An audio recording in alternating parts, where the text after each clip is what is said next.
FML. FML. Hey, Pat. Hi, we are live. Ooh. Yep, everybody. Hi, welcome. Hi. Hello. Hi. I'm Pat. This is the channel is under Attack Trick, which is the name I go through online, and this is my first time running a game of Dungeons and Dragons online for all of these wonderful people you see here on screen, I hope. Can everyone be seen and heard? Is the internet working?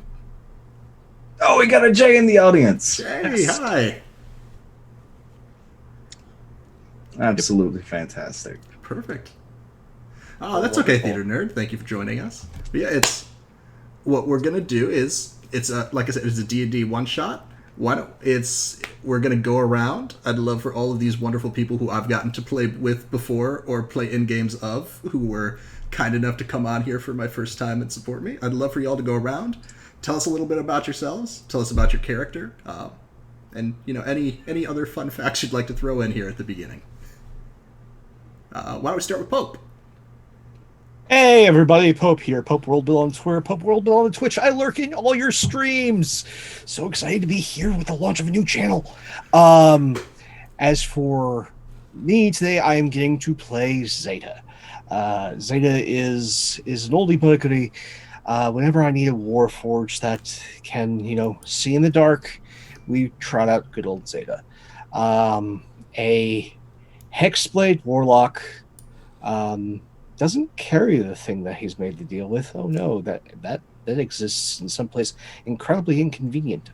With just a dip in Bard, because spell slots. That's the thing. All right, but here we've got this delightful mystery that we're all going to dig into, and I'm so looking forward to it. But enough about robots and mysteries. Let's hand it off to somebody here who's probably going to light a few fires. Sure. I mean, I feel like that could be really anyone. But why don't we'll go counterclockwise from what I could see. So, Chatterbox, why don't you introduce yourself?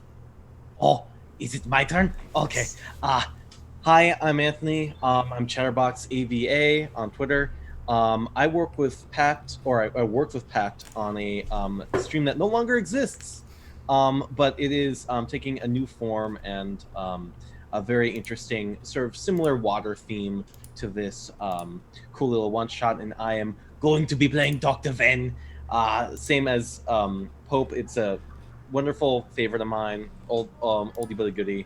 But he's Artificer's theme now, which is really cool. So just go to my Twitter and start expecting some news about a really cool and exciting project that me and Pat have got in the works. So I'm happy to be here, and I'm happy to be, like I said, like Pope said, just here for a new channel. All that good stuff. Perfect. Thank you. How about Zan? Tell us about yourself. Tell us about Furball.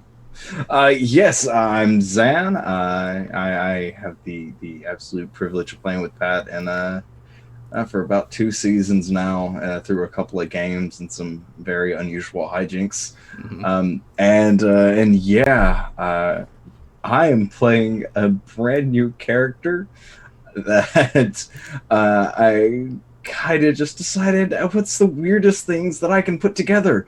So I am playing a Order of Lycanthropy Bloodhunter Warforged.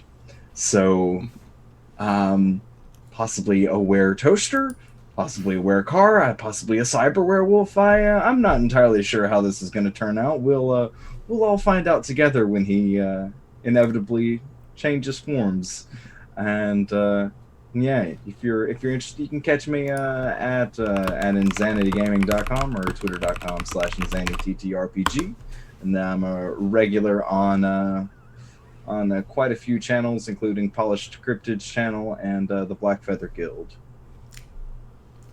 Perfect. PaladinHulk, you're up. Hi everybody, I'm PaladinHulk, Twitch moderator for Random Tuesday, Little Red Dot, and the Starwood Initiative. And using the Half-Race Handbook, I have smashed together a halfling and an orc, which makes me, what's my name, Zipper. Yeah, I'm playing Zipper tonight. I'm an orc warrior. I'm tough. I'm strong. And, maybe I'm a little below average in height. But if you think that doesn't make me a good fighter, then fuck you. You got a problem? Do you need to fight me or something? I will bust through that fucking screen and, never mind. I'm looking for fun adventures to get rich and get some cool. What's the word for when you get a skull and you take it and you show it to people and you say, "Look, this is what I killed, you nutball. I can do that shit and you can do nothing." That's sort of my goal. Get a lot of stuff, rub it in people's faces, so they finally respect me. Absolutely, there will be. Yeah, let's get started on that. There'll be I'm feeling all pumped up. There'll be plenty of skulls to choose from for this conversation piece. Also, I am loving this new channel smell. Amazing. Well, thank you. So and again, I'm Pat. I'm Attactric on Twitter and now on Twitch. You can catch me playing games anywhere people will have me. Frequently on the Blackfeather Guild, and then soon, once we find a home, the game that Anthony mentioned earlier. And now running things, because that's happening, and that's not terrifying at all. So and we are kicking that off tonight, or this evening, morning. We've got a variety of time zones here on the cast, so thank you for bearing with that. We are kicking it off with a little D&D 5e one-shot that I put together called Little Ship of Horrors. So, just as an introduction for y'all, the city is abuzz with debate over the celestial abnormality that was spotted falling through the skies not one day prior. Was it a comet? A shooting star? And why had none of the diviners, sages, or students of the heavens been able to predict its arrival? And yet the truth of the matter is more bizarre than any such conversation could guess.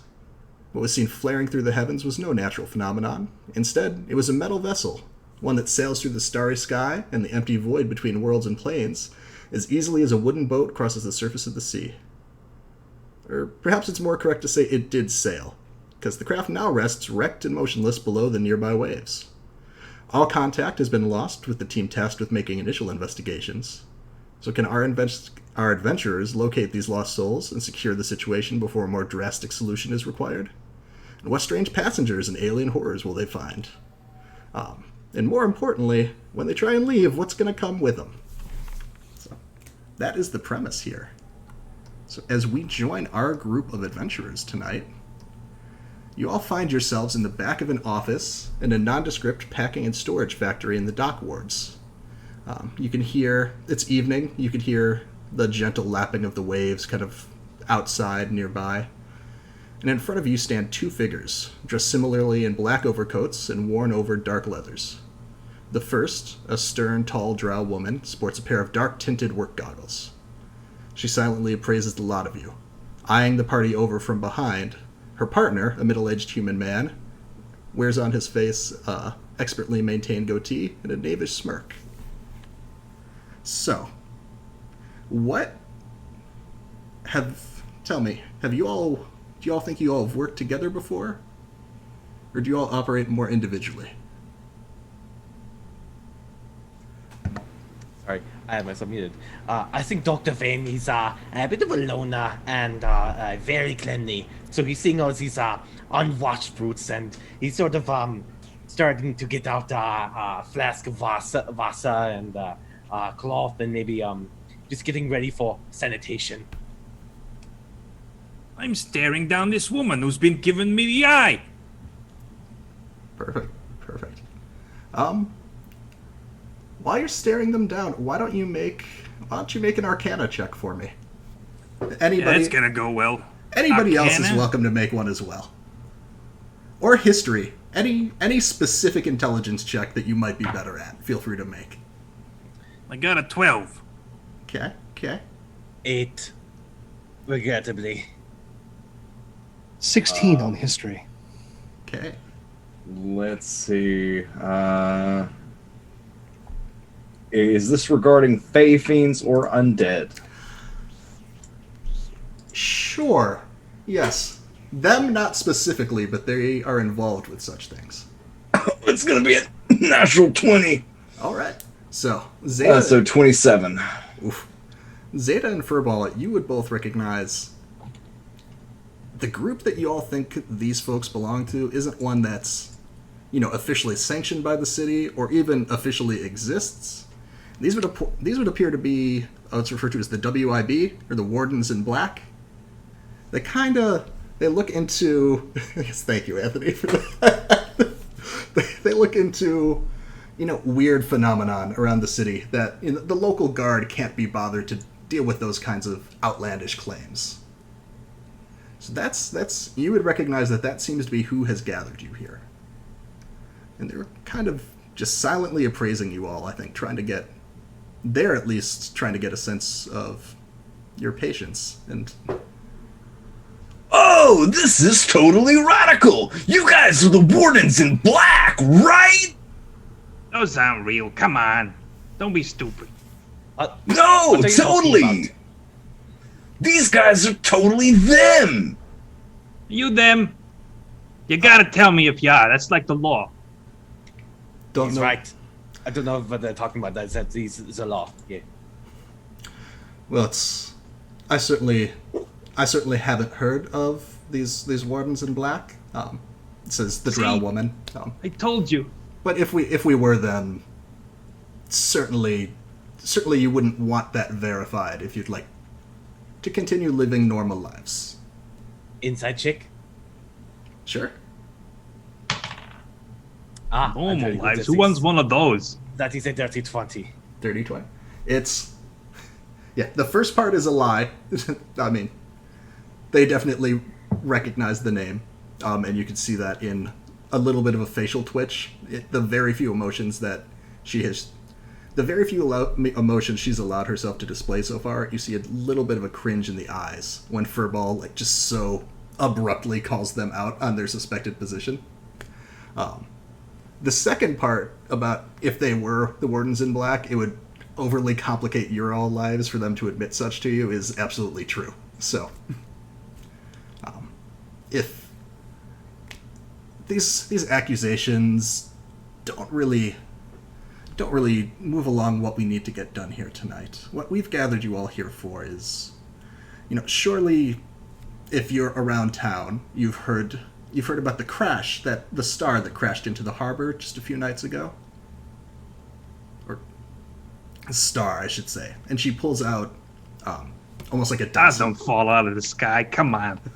She pulls out for y'all and throws across the They're table. stuck. Yes, quite. This was not a star. Very, very, very well deducted, Mr. Zipper. Correct?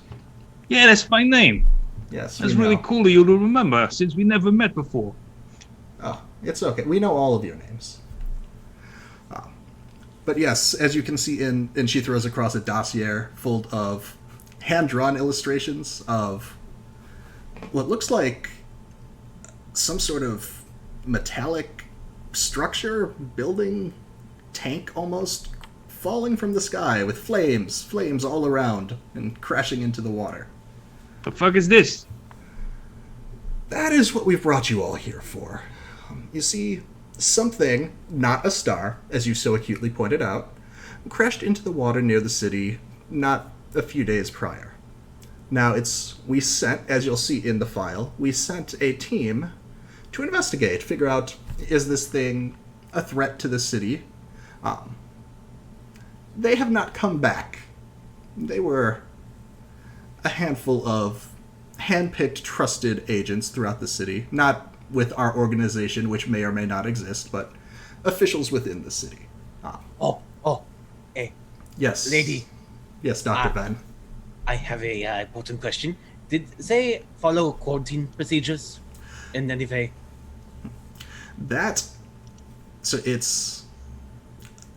Yes, that's actually quite a good question. I wanted to ask because this thing comes from the stars. I mean, we don't know what kind of bacteria is in the air in that ship from whatever world it's from, or what have you. Ah, that's funny talk. Everybody knows bacteria doesn't exist. Well, I mean, there's all sorts of weird monsters. I'm sure one of them is called bacteria. precisely. It's a kind the of head, ooze. The head of the forward team was an abjurist in town, Abjurist Nyxiliris. She, as you can see, kind of rotates through some of the papers, pulls out a bit of a quarantine plan that the wizard in charge of this team set into place. Yes, Abjurist insisted when they were going into the ship, she had created a bit of a custom ward that would make sure no one was able to exit the ship without herself lowering it once they had entered. Ah, I get it. She's dead. That's why she can't lower the thing, and they're all stuck there. Dead or maintaining quarantine on the ship. There may still be something. They may still be alive on the ship, but they may be trying to keep something dangerous in. Or they may all be dead. Oh, if they were dead, that wouldn't be radical. Looking through this file, you all find, a list of folks involved. There's Abjurist Nyxiliris. She has an apprentice that's involved in there. There's a priest that they took with them, as well as a knight retainer. Do any of these names seem familiar to any of you all? Do you think you might recognize someone in there? I barely remember my own name. A priest, a knight retainer, and a wizard? Yes. I know Zeta. the priest. Yes. So, Zeta, you see Priest Gilda Fils. Her name is on the sheet. She's a half-elf cleric of Helm. How have you met her before? We've butted heads. Literally. Did it end amicably? No. Right. Again, Priest of Helm. Anything that is not within their pre-design doesn't end well. But after I left them in that ditch, I thought everything was fine. Perfect. Okay. That would solve a lot of things, especially if they're dead. Yes. Or if they're a ditch cleaner, you put them right where they need to be for work tomorrow, dude. Or a treasure hunter. You find lots of cool stuff in ditches. That too. As you all might see... Sorry, go ahead. Didn't mean to interrupt. No, by all means. It's... So... We have an abjurer. We have the angriest woman that I have ever met. A knight. All aboard a vessel of unknown repute that may be a threat to the city.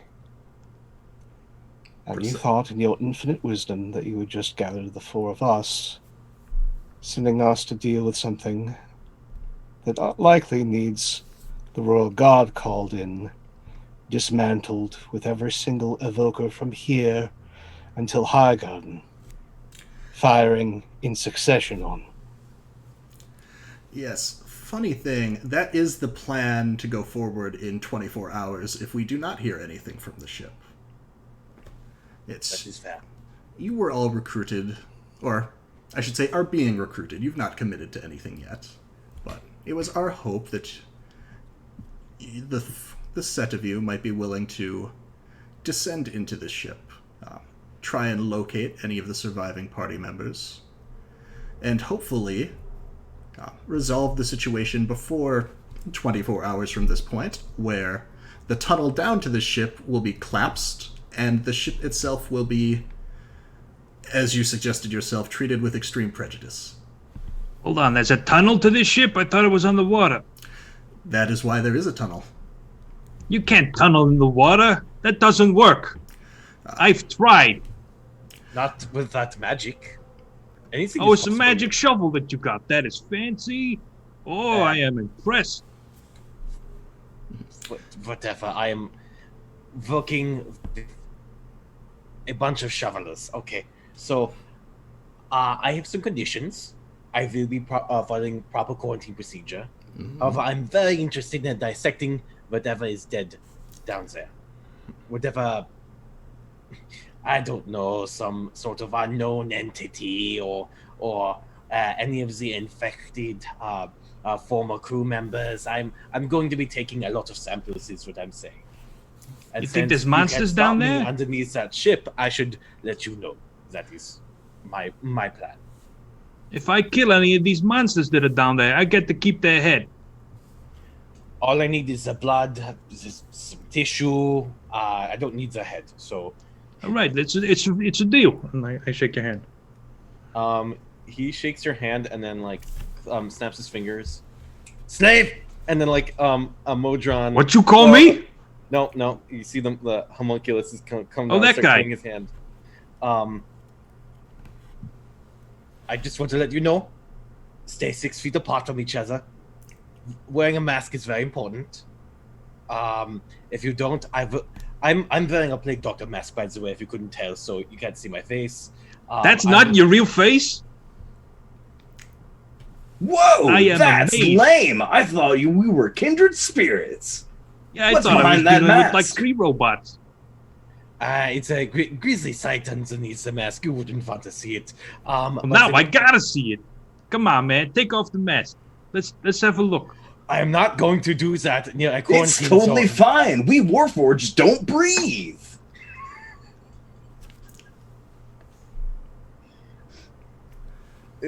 He looks to the warden like, this is the bottom of the barrel. You get that, yeah? You sent us to die down there and make sure you did all you could. Right. Well, it's to say that the selection was made of those deemed to be expendable would not be entirely untrue. But there is something in it for all of you. You know, whether that is trouble with the city, you know, perhaps specific ethics violations in previous experiments that we can make disappear. Not saying Whoa, anyone I in don't particular. like you talking. I don't like you talking about me that way, man. I was not. But that is also He's good to talking know. about public urination, and it should really just not be a law at all. When you gotta go, you gotta go. I totally agree. Sometimes you just pop a leak. Uh-huh. Right, That's well, right. These are. We will certainly add these to the list of things that can be expunged from your records. Now that you have informed this of Right, you of just them. need a sponge. Perfect, just perfect. Zeta, do you look like you may have a question? I have so many, but we have so little time. No, I do this suicide run. I walk away from this suicide run after this is dealt with. Mhm. And all of the history between me and the Duchess is done with. That's all that's necessary. That's all I'm asking. I'll even be a part of your colorful group. Oh, that's all you're asking. Well, we can happily lower your compensation package if that's all you're requesting. Can, like, we get his package? Not his actual package, but, like, his loot? 'Cause Don't there's gonna be worry, tons of stuff Warforged down there. don't have those. Oh, right, I keep forgetting. Yes. It's an aftermarket installment. Those are expensive. In addition to the waiving of your criminal records, whatever they may be, or personal resolutions we can give you with the Duchess, we will be offering 700 gold apiece if you Ooh. successfully return, as well as the ability to investigate any of the alien technology that you bring back. Biological thing. samples are a bit of a bigger gray area, which that will have to be approved by the head adjurist, as she has so diligently set the conditions for leaving the ship. Of course. Don't worry, if anything gets off the ship, I'll make it my life's goal to hunt it down. It's kind of my thing. Yeah, sort of your thing. I'm actually interested in the gold. It'd be good, logistical grant, research money. You know, always doing something, especially You with. can buy a big-ass Zeta. house, fancy clothes, you know, like a giant birthday cake for every day of your life. Gonna be good times. 700 is a pittance. Who's the ones that gets up very close and starts slashy? I assume one of you does that. You mean the brave one? That would be me. I am the brave one. Can I see your sword for a moment? Your weapon, whatever you have. Sure, I've killed lots of people with this. What is it? Axe. Okay. And Dr. Venn's just gonna just kind of shove his modron on, and he's going to like take out just a tiny little like ball peen hammer and just smack the slave over the axe. And Oh, what are you doing with my axe? I'm making it sharper and I'm making it glow. Oh, So a glowy axe. That's cool. So That's you have been totally given. fine. My sword's already magical. Well, there you are. It is a radiant weapon. I put it in the group chat. You can That's all. take a look at what you can do with it. It's some pretty dope shit. Now, are we just going to talk, or are we going to go inside and start dissecting? Yeah, let's go get all the loot. Of course, you're welcome to talk further if you'd like. There is, of course, a ticking clock, so use that as you would wish. It's okay. I can't tell time. I'll take that. I gotta know. I don't remember. Last question within all of your files. Did you actually get any diviners to try and scry the thing before sending everyone to their deaths? We have, in fact. No messages have been able to... I should say no messages have been returned, trying to send into the ship. We have not gotten any messages coming out, and all efforts to scry or divine inside have been unsuccessful. Great. The Abjurist suspected that perhaps the ship has some sort of defense mechanism against that. Her plan was to try and find whatever powered it or activated it in the ship and turn it off, but obviously complications have arisen. Fun. All right. My colorful companions. I think we've spent enough time with our monochromatic friends here. Sounds like we go for a nice stroll towards the coast. Absolutely. And we'll happily escort you. Radical. Absolutely. Radical. Perfect. So It's a beach day. it is. This is the world's best beach episode, right? Everybody likes to go under the water for those. Mm-hmm. Yeah. So, as the group leaves the warehouse and approaches the water's edge for the nearby shore, a series of tents can be seen. The water is illuminated by pale moonlight, and there's some pinpoint reflections from the magical flames lining the forward camp reflecting in the water. As you get closer, you see a bit of a... looks almost like a circular distortion, kind of going into the water at the shoreline.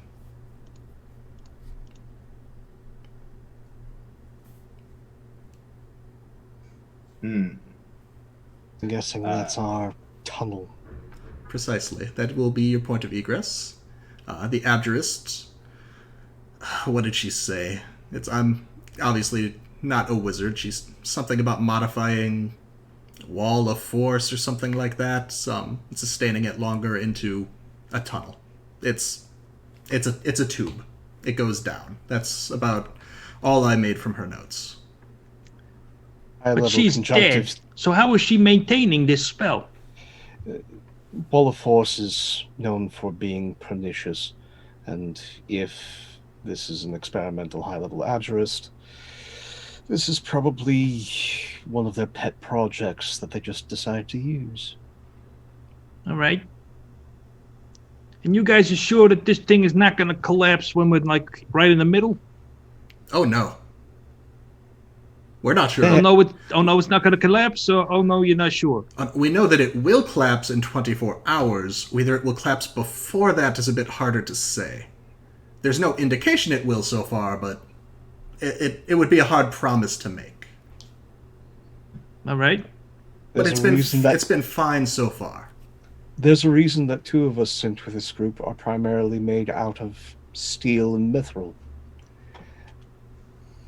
Whoa, you're made out of mithril? It's fancy. Well, the good parts. That's radical. I'm made out of some pretty cheap materials myself, but I mean, that's okay. Is that Me too. driftwood that you made of over there in your leg?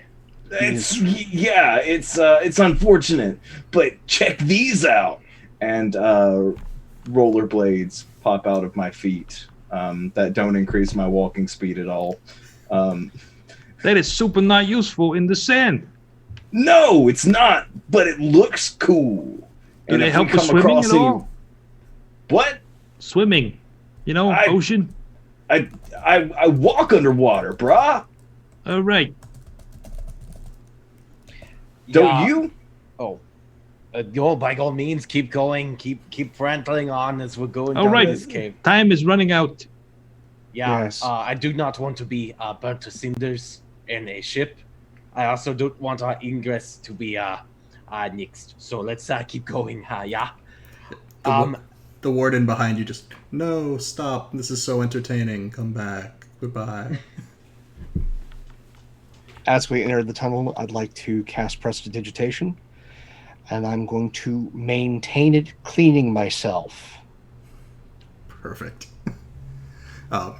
What you can see about this tunnel as you're going into it, it is about 15 feet in diameter. It's a transparent hemi-cylindrical tube, so not a full-on tube, but kind of half on top. It's lit.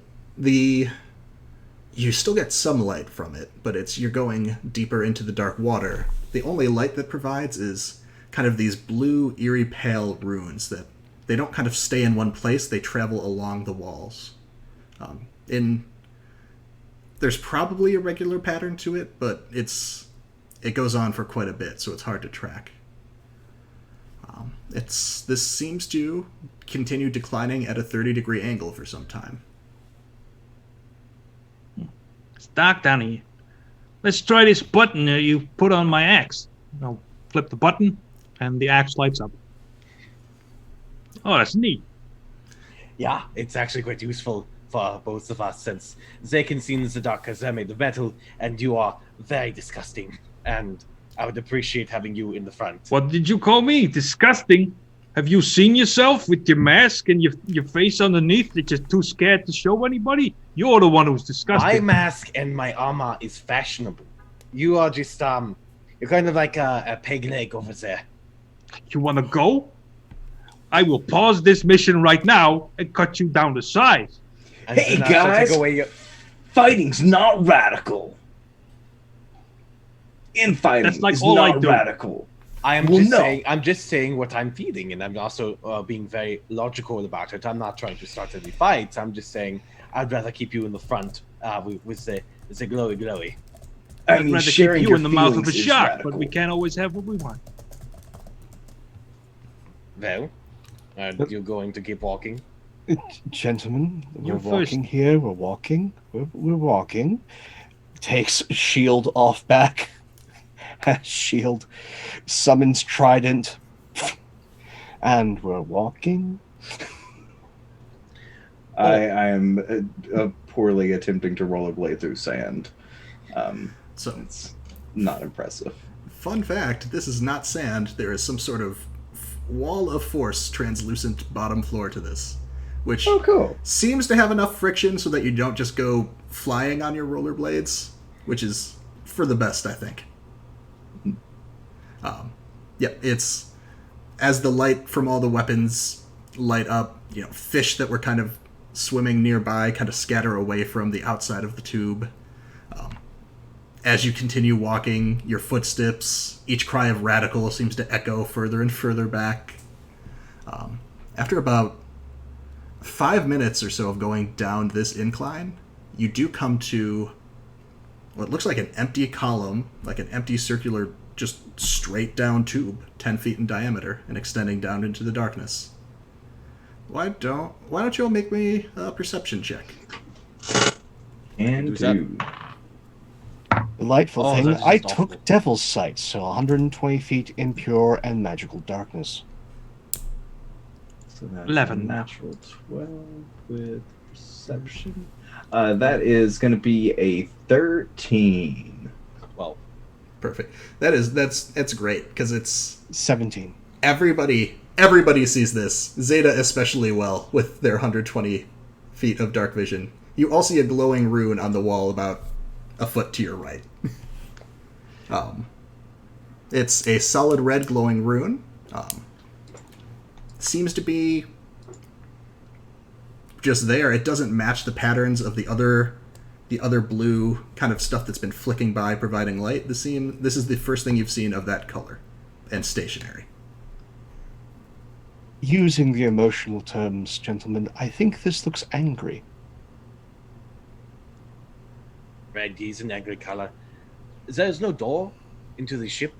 That is, I had a plan in case we wanted a quick get away from something. But since there's no door, I can't do that. You want me to just hack through the wall? I don't know if that's gonna work. No. Please, Zeta, go ahead. Let's not hack anything unless we absolutely have to. I need to keep your endurance up. But good doctor.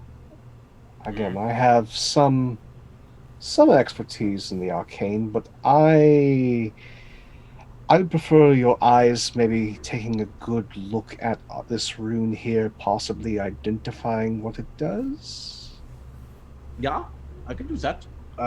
Thank you. Here, and he's just rummaging through his things, and he pulls out a spyglass that he puts on one of his goggles, and just and does an arcana check. Sure, let's have it. Natural 20. Perfect. So it's as a mixer yourself of the arcane and the technological. You think you've dabbled a little bit with this specific type of rune work as well? You've been using it primarily as an on-off button. It seems to activate some sort of binary control. Is these attached to the cave or the vessel? So it is on the wall of the cave. You all have not seen the vessel yet. Essentially, where you all have stopped, there's a bit of a semicircular dome roof, and then just a tunnel going straight down into darkness from the ramp you've been coming to. It seems more like may change. I might find the door after all. This is good. This will take us inside. It is angry, but it's not bad. So you're sure this is going to take us where we need to go? Yeah. It is nearly misunderstood. Legally distinct cowabunga! And I'm going to jump in. Oh, God. I was supposed to press it first, you idiot! Okay. Surrounded by fools. I am surrounded by fools. We are all going to die down here. I'm just going to press the button before he can land. All right, so it's happening simultaneously. Doctor has pressed a green button, or a red button, a red rune. Has physically touched a red rune on the wall, which flashes to green, and as it does, a spark of arcane energy travels down that rune, wrapping essentially around this cylinder, going all the way down past where. How far was Zeta's dark vision again? 120 feet. Yeah, past that much. You do not see a floor yet. Oh. As Furball cannonballs off the side. Didn't realize it was going to be quite that far. Would anybody like to try and make a dex save to grab Furball? Maybe anybody know Featherfall? I think I'm too surprised. For reasons. Let's first make a valiant attempt to grab Furball. We'll go to using spell slots later. That's fair. I guidance you, Zeta. Okay. Not my thing. You go ahead. I will attempt to grab. Sure. Well, you're in luck. That's a nat 20. Ooh. 22. Sorry about that. So- Yeah, I did not realize that was going to be quite that drop.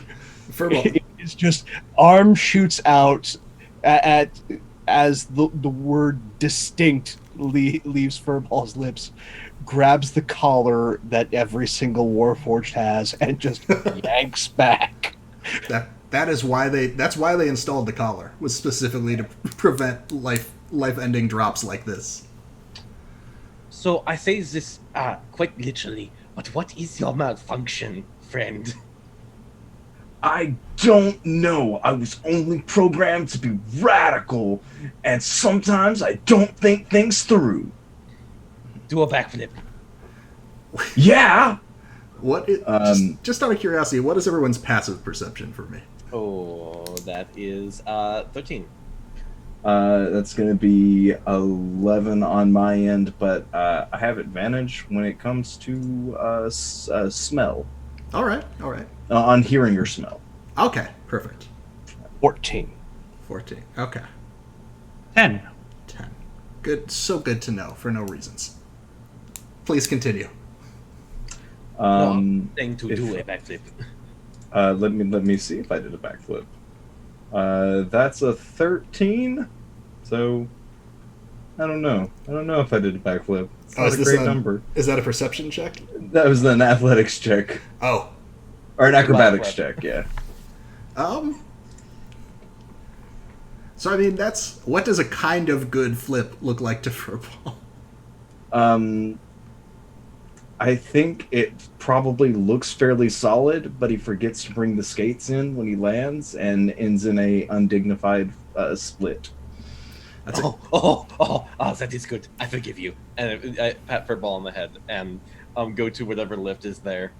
There's nothing yet. After a minute of this chatter so far, Zeta, you can just then see into view some sort of metal disc starting to come up the tube. What is that? I believe our chariot has arrived. Oh, Or is in the wow. process of. That's not a chariot. Thanks for saving me, Broham. I totally would have splatted. As this disc gets closer, you swear that you're hearing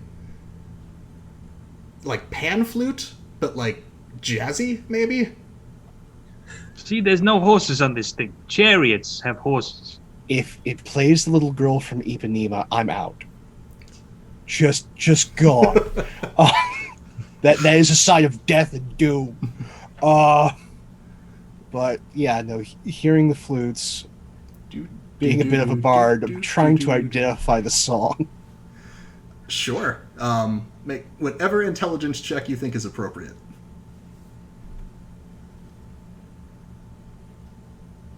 History, any of that. I don't know this tune. That's a 4. No, it's. I'm just going to assume this is my new theme song. It could be all of those things for sure.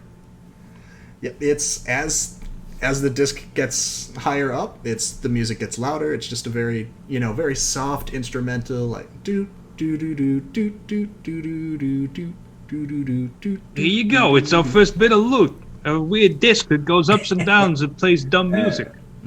I'm sure people would pay that money wasn't for a this. pun. I thought you meant it's just our first bit of loot. Yep, No, it is. We can rip this thing out of here when we're done and like drag it to the surface and be like, who wants a disc that goes up and down and plays dumb music? Just But as get it, this is it's a about to lift, like not a loot. to hit top, just step on, like moving past Zipper and Furball, and just looking at the tip of the trident and just shakes head, and then continues onto the disc. Then just Hey, wait for me. Then just remember I to want say loot that too. if you want to kill them, say pineapple. At any time and any place, say pineapple. And he just goes back to like putting like his like claws together and just like. But That's what good you to know say, that like- pineapple is the unsafe word. When I get on the lift, I will bump the good doctor and then grab him to have him not fall off me. Hey, be careful. It's a long drop. I am in your debt. Looking like not inside it, but like yeah, like kind of I'm stumbling a little bit. I'm just going to stand on the lift. I feel embarrassed for trying to jump on this earlier. So now what? Now does it go down? So it's Is there like a switch? There's probably another rune. There is a number of runes. This whole disc seems to be covered in them. You can see, just by looking at it, there's one big glowing rune pulsing in the center, but there's just streams and streams of runes kind of coming out in concentric circles off of it. Maybe we just jump up and down, and I'll jump. Doctor, you seem to be the one that's the most versed in what these can do. So by all means... Stay still. These are very experimental. Let's not do any things that makes us fall to our deaths. As all I can say, because that should be common logic, but it somehow isn't. Absolutely. So it's, I would say from your previous Arcana check, you would know that that pulsing rune in the center is gonna serve the same, binary on-off, go-stop purpose as the rune that you activated on the wall. You can always make another check if you'd like to further investigate the disc, but you have a good sense of what the big rune is going to do. Doctor, can I say it yet? Let me say it. When I press the button, you can say it. Ready? Yeah! Ein, zwei, drei. Legally distinct cowabunga! It is so slow. It's moving so slowly. Yeah, like I said, experimental. Not it's a good form of transportation that doesn't require a living beast. So I'm sure there's a way to make it go faster. And I mean, you do machines thing. You're gonna soup this thing up to make it go. Look, I'm going to be honest with you. I study a biological tissue. I also make happy juice. So this little homunculus is the most I really get into the nitty-gritty machines. But you put this button on my sword. Yeah, because it's I mean, magic. axe. It's an axe. Hey guys, what if we painted flames on it? That is a genius idea.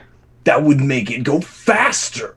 If I put my homunculus on this, would you not hang from the edge and paint the elevator that disappears after it is turned off? Yeah. Yes.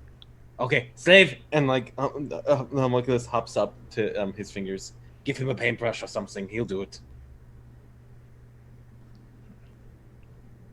I'll be like, do you have paint? I actually don't have a paintbrush. You didn't bring painting tools for this trip? No. That's going to cost y'all. That was essential for the adventure. I thought not. I do some magic with your weapon. It's not machinery though. And this is a little more complicated. So I dabble, but I don't go hard, as the kids say. All right. It's been about a minute and a half of chatting so far. That music is blasting, being this close to the elevator at this point. It is about as loud as your voices are to each other. And is there like an off switch for this music thing? You're just Is it this one? And I'll push a random button. Make an Arcana check. I'm going to slap guidance on him, just please don't break anything. That would be a 5. Right, so Add a it's D4. So with a 9, you mess with one of the outermost runes, and it affects the sound of the music, but it adds almost like some funky techno beat to it. That's just there's just bass pounding now. Oh, I made it better. That's almost good enough.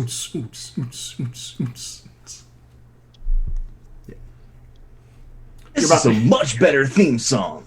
Grant money, grant money, grant money. Zeta, with your vision, you think you're about halfway down this tube so far. I'm just going to send my homunculus down. Just get it over. As things are, this is happening, I'm going to go into sleep mode because fortunately Warforged can do that. Yes. So just lock in place, not saying anything, just Just catching a few Nazis. Oh yeah, just muting that audio. That sounds like a good plan. Can I have my homunculus fly down and like just report on what they see at the bottom? Sure. So tell me about this homunculus. Do they need to fly down, then come back and tell you what they saw, or is it like a familiar where you can see through it? They would report it, or they can't really speak, so they can maybe do charade. You can do charades with it.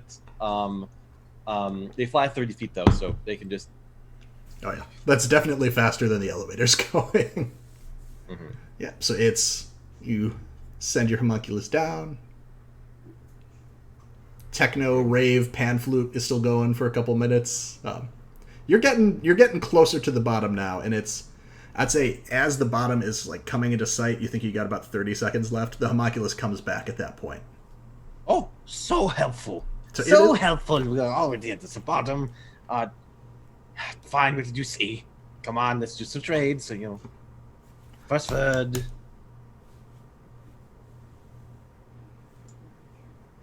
Expanse, ground, panels.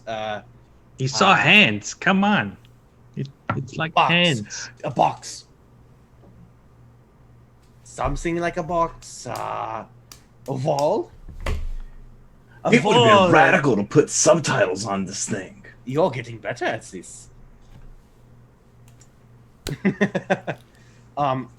He's what he's gonna do is he's gonna cast one of his traits, magic tinkering. He's going to like take a little button and just tap it. Yes, sticks it on the homunculus. Takes it on the button. No, and puts it on it. Now he can answer yes or no questions. Yes. Is that true? Yes. Awesome.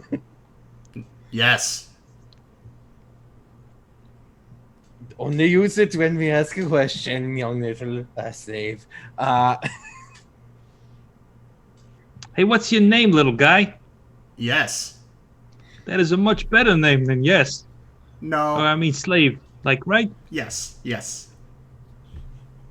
Cool. Hey, little one, are you ready to do some radical action? No. Oh, come on, man. You gotta. No. Fine, suit yourself, but then you don't get a cut of the treasure, all right? No. See, he gets it. Hey, little guy, how do you feel about sleeves? No. I feel like I like you. Yes. Easily the most likable person in this whole group. Yes. And so He's eloquent.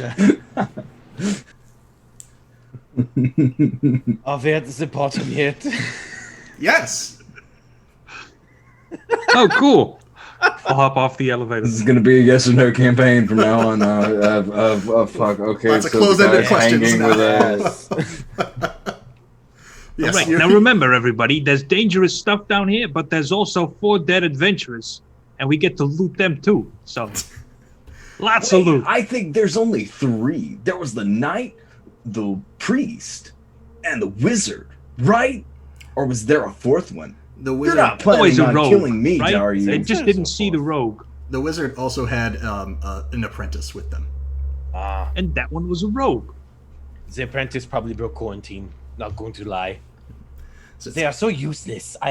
You bring them in, you bring some assistants, you think it's all good, but then they drink the wrong vial of green acid, and that was a mess. Is there a right vial of green acid to drink? I think drinking acid is bad. And he withdraws a vial. I just made this before we met. This one can give you a bit of a boost in some certain situations. And he brings out another almost similar color of green vial. And this one can turn you into basically anything. Can it make me taller? It can make you taller. Not that I need such a thing, but that's good to know. Yeah. We might want to use it for emergencies, Right. If we want to, I don't know what we're going to see in there. So let's just keep all the things. And just so you know, there are other things I can make. It takes a little experimenting and maybe a spell slot, but one of them includes a healing potion of some sort. So I'm sure we'll be fine. You know, That's there's monsters, radical. then adventurers, and you squish them together, and then mostly everything dies. You know, maybe there's like 1 or 2 left, and we'll just kill those, and then we're done. So what does the bottom look like? Yep. So the bottom. Once the disc reaches the bottom, essentially you see another semi-cylindrical tube going out in front of you. After about 300 feet going out down this tube, you start to see just a hulking shape that it had been dark surrounding the tube thus far because you're so far underwater. This seems to be, you see almost like amber or red lights kind of flickering against some sort of large surface. And it's almost just like you're approaching. It's still dark, but there's a distinction there. There's some kind of barrier.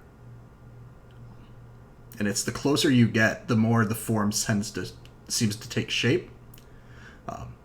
And it's along one side of what you must assume is the ship at this point, you see kind of drawn onto the side the name, the Predator. And It's Predator? Yep. Is it writing? Is it an image? Is it an actual predator? Like it seems to be the name of the ship. And what's the font? Comic Sans. Ooh, can't take it seriously. No, you shouldn't. And as you approach the wall, you see an orange opaque barrier, like glowing with magic, as you approach. That's weird. It is weird. Yes. I figured people from the stars, if this is where that's from, they would have a different language. But I can totally read that. What And it's is not it? like I'm a great reader. Actually, can I walk forward, see if it has been written quite recently? You walk back, and now that the DM thinks of that, it's written in several different languages. Oh man, it totally shifted into Yes. several different languages. It's a very accessible ship for wherever they travel. But That's it's broken, radical. It's broken. That's why it's shifting into different languages. No, because it's like it's shorted out to something like that. Oh my, how convenient! All right, I don't know if we're gonna get a lot of money for that. Let's keep going. Okay. Is this I'm barrier so- gonna do radical things? Y'all can make an intelligence arcana check if you'd like. I would like to do that. Or any other way you'd like to investigate this. Do not limit it to just that kind of check. That is a 15. I would like to just make a general investigation check to see Please. if there's any tracks or anything left. Any clues? 16 on Arcana. Okay. Yeah. That's gonna be +7. 23 on investigation. Yeah. Yes, it's you. So these magic floors seem pretty clean, but it's... I mean, obviously, folks tracked in some sand. Not you all, because Zeta's been at least cleaning his own mess as he comes in. But you see 4 sandy footprints before you all reach there going inside. You see none coming out. And Doc and Zeta, this seems to be some sort of protective ward. Remembering back on kind of the folder that the Wardens in Black gave you had some of the Arcanist's notes inside. And she had a few sketches of, potential wards she would try to work. So you think this is probably her safety mechanism to keep things on the boat. Hey everyone, they haven't come out yet. Check it. There's 4 footprints going in and no footprints coming out. Our quarry is in that ship. Is the barrier also in front of a door of some kind? I'm looking for some sort of like gate or entrance or manner of egress. You do not see one. It is solid metal and then big orange circle. I'll kick it. That is. Oh, good. You kick it? I kick it. All right. Open up. Your foot goes through. Does the rest of you follow? Yes. All right.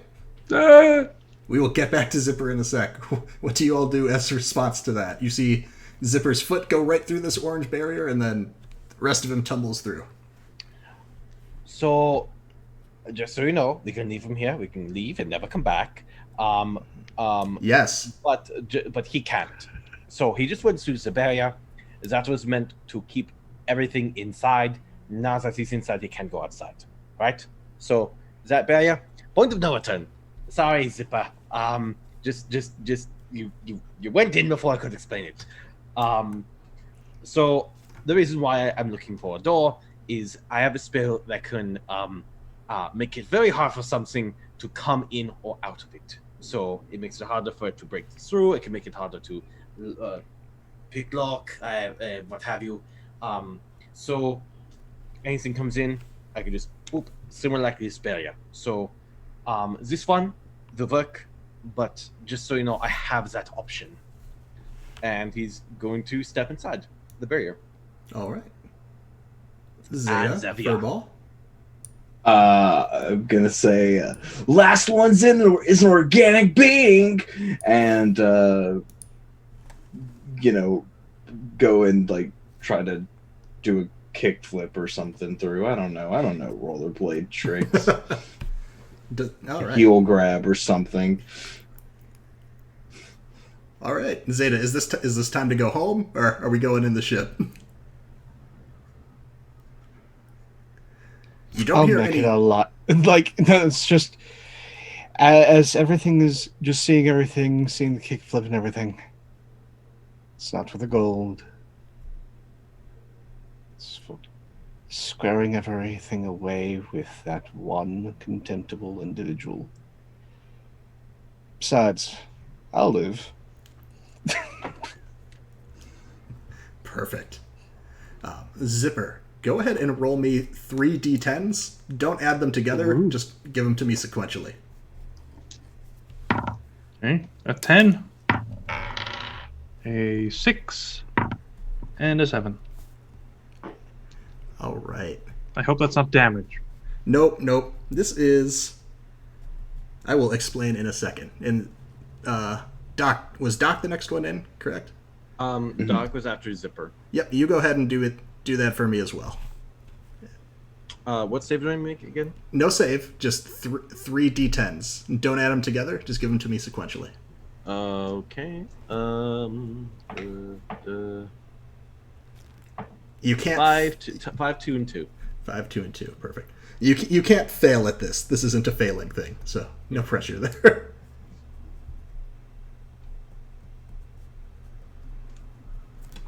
All right. Okay, Zipper. You tumble into... It's all metal. You don't know that you've ever been in this metal a structure before. It's metal grates kind of creak below your feet, and they frame the ceiling as well. There's just tubes of gray metal pipes snaking all along the hallway. It's a cylindrical hall, just very claustrophobic with all these tubes, everything. The artificial light that seems to be coming from the walls just in a constant flicker. Just kind of that ambery, almost like emergency or low power color. And standing in front of you, bedecked in military regalia of a fighting force that you have no idea where it's from, there's a pair of bipedal hippo folk with guns.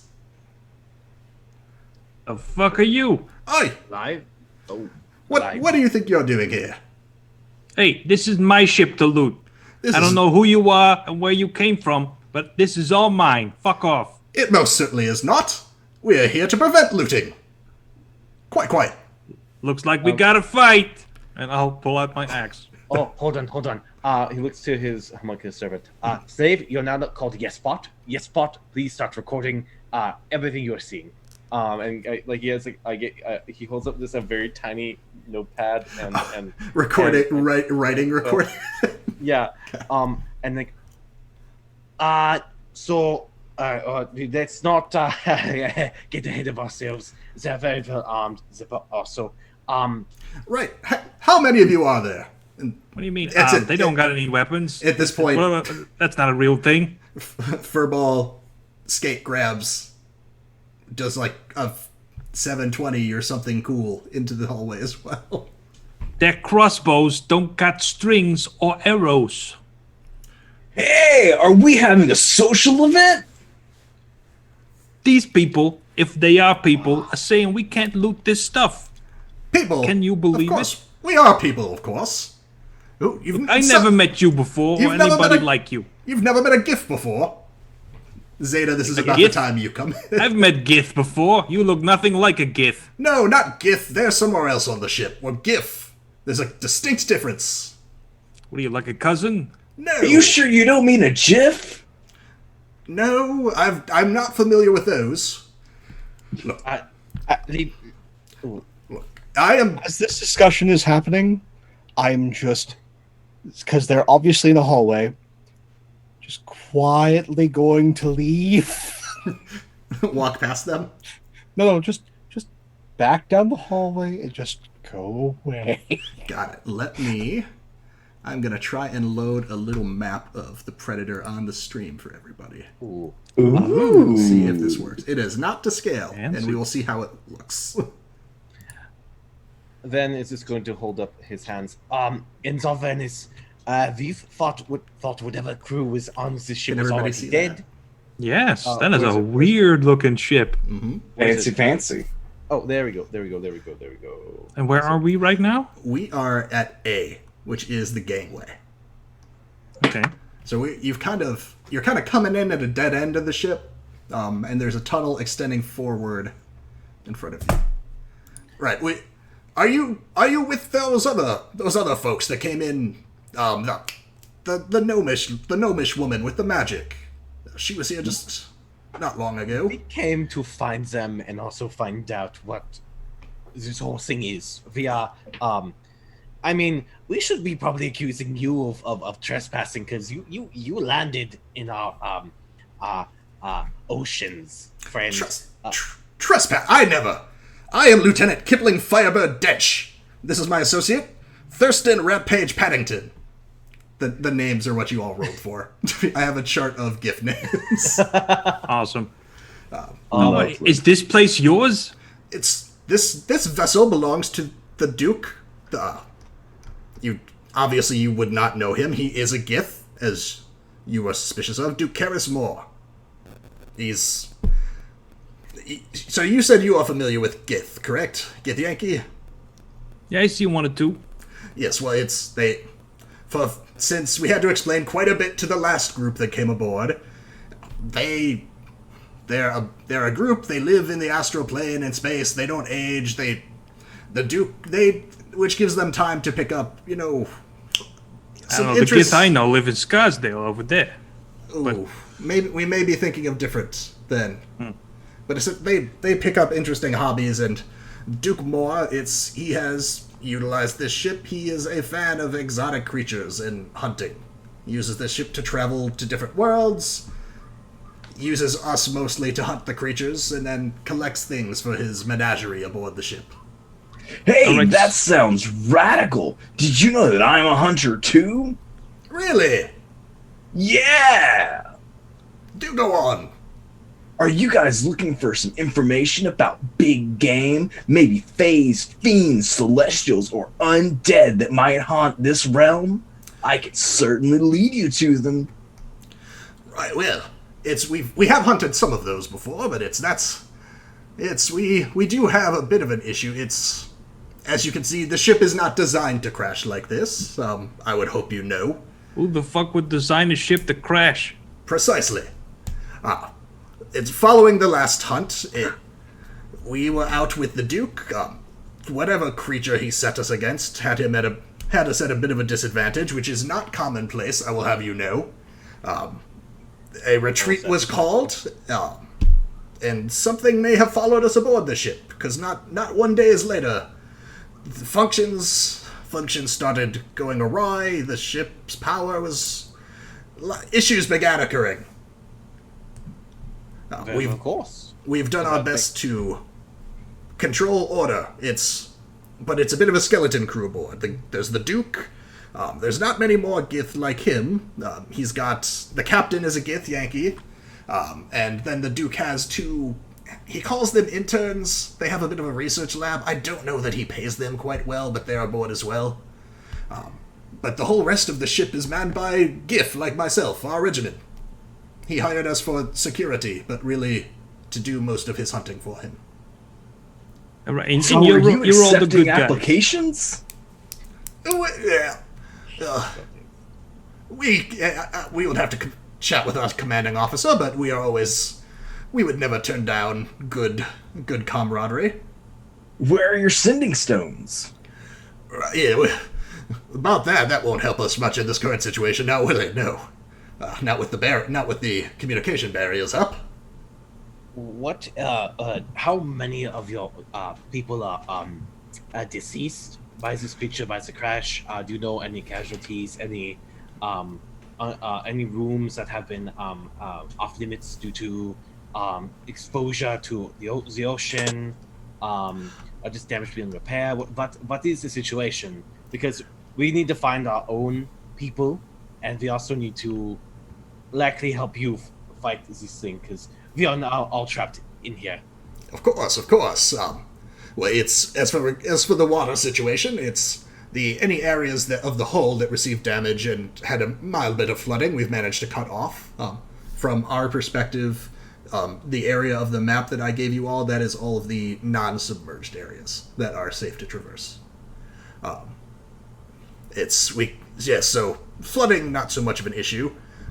As I said, we did meet your forward party. It's the Arcanist woman. She set up this barrier to prevent any of the Duke's other creatures from getting out, what with the crash and the menagerie kind of opening itself up and all manner of things running about now. She was quite adamant that until it could be guaranteed that no malicious alien creature, so not ourselves, of course, would not follow her off of the ship, that the barrier has to remain. What else? You asked other questions. There were lots of questions. What were your other questions? So, I should also ask, what is this creature? Do you know? Have you seen it? Well, it's, really that's the Duke's matter of expertise. It's, with regards to the things he kept in his zoo, I'm certain he had a log somewhere, but it's, this new creature, it was all flashes. There was red and blue, but we never got a good look. They stuck to the shadows. Wait. Are you saying he kept live beings in cages? Like a zoo? Yes, most of them were live. I believe some might have been undead. I just can't believe how... You are an advanced spacefaring race, and you kept these things in close proximity to yourselves, especially undead. That is very bad. Yes, I just can't...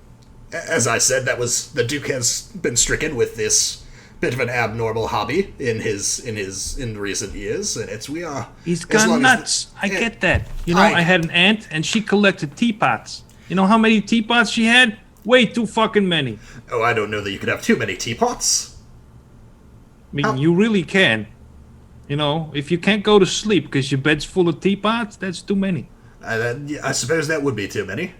But yes, I mean, the Duke, never would it be said that any higher in command, I would not disparage them, but unofficially, yes, it's a bit of a shitty situation. Yeah, don't worry. We're all very good at killing shit, so maybe once we figure out where it is and what it is, like you said it was blue and red? Well, that was the most recent attacks. I assume that whatever it was on the most recent alien world we encountered those. The Duke was injured, we had to rush back to the ship. I believe they must have followed us aboard, but then, as a result of that, several of his other creatures have gotten out as well. All right, let's go down the checklist. Did it have wings? We didn't see it fly. All right. Big horns. I mean, something spiky, of course. There were the gouges in the Duke. Claws, maybe? Perhaps. Big claws. All right, that's one. Claws.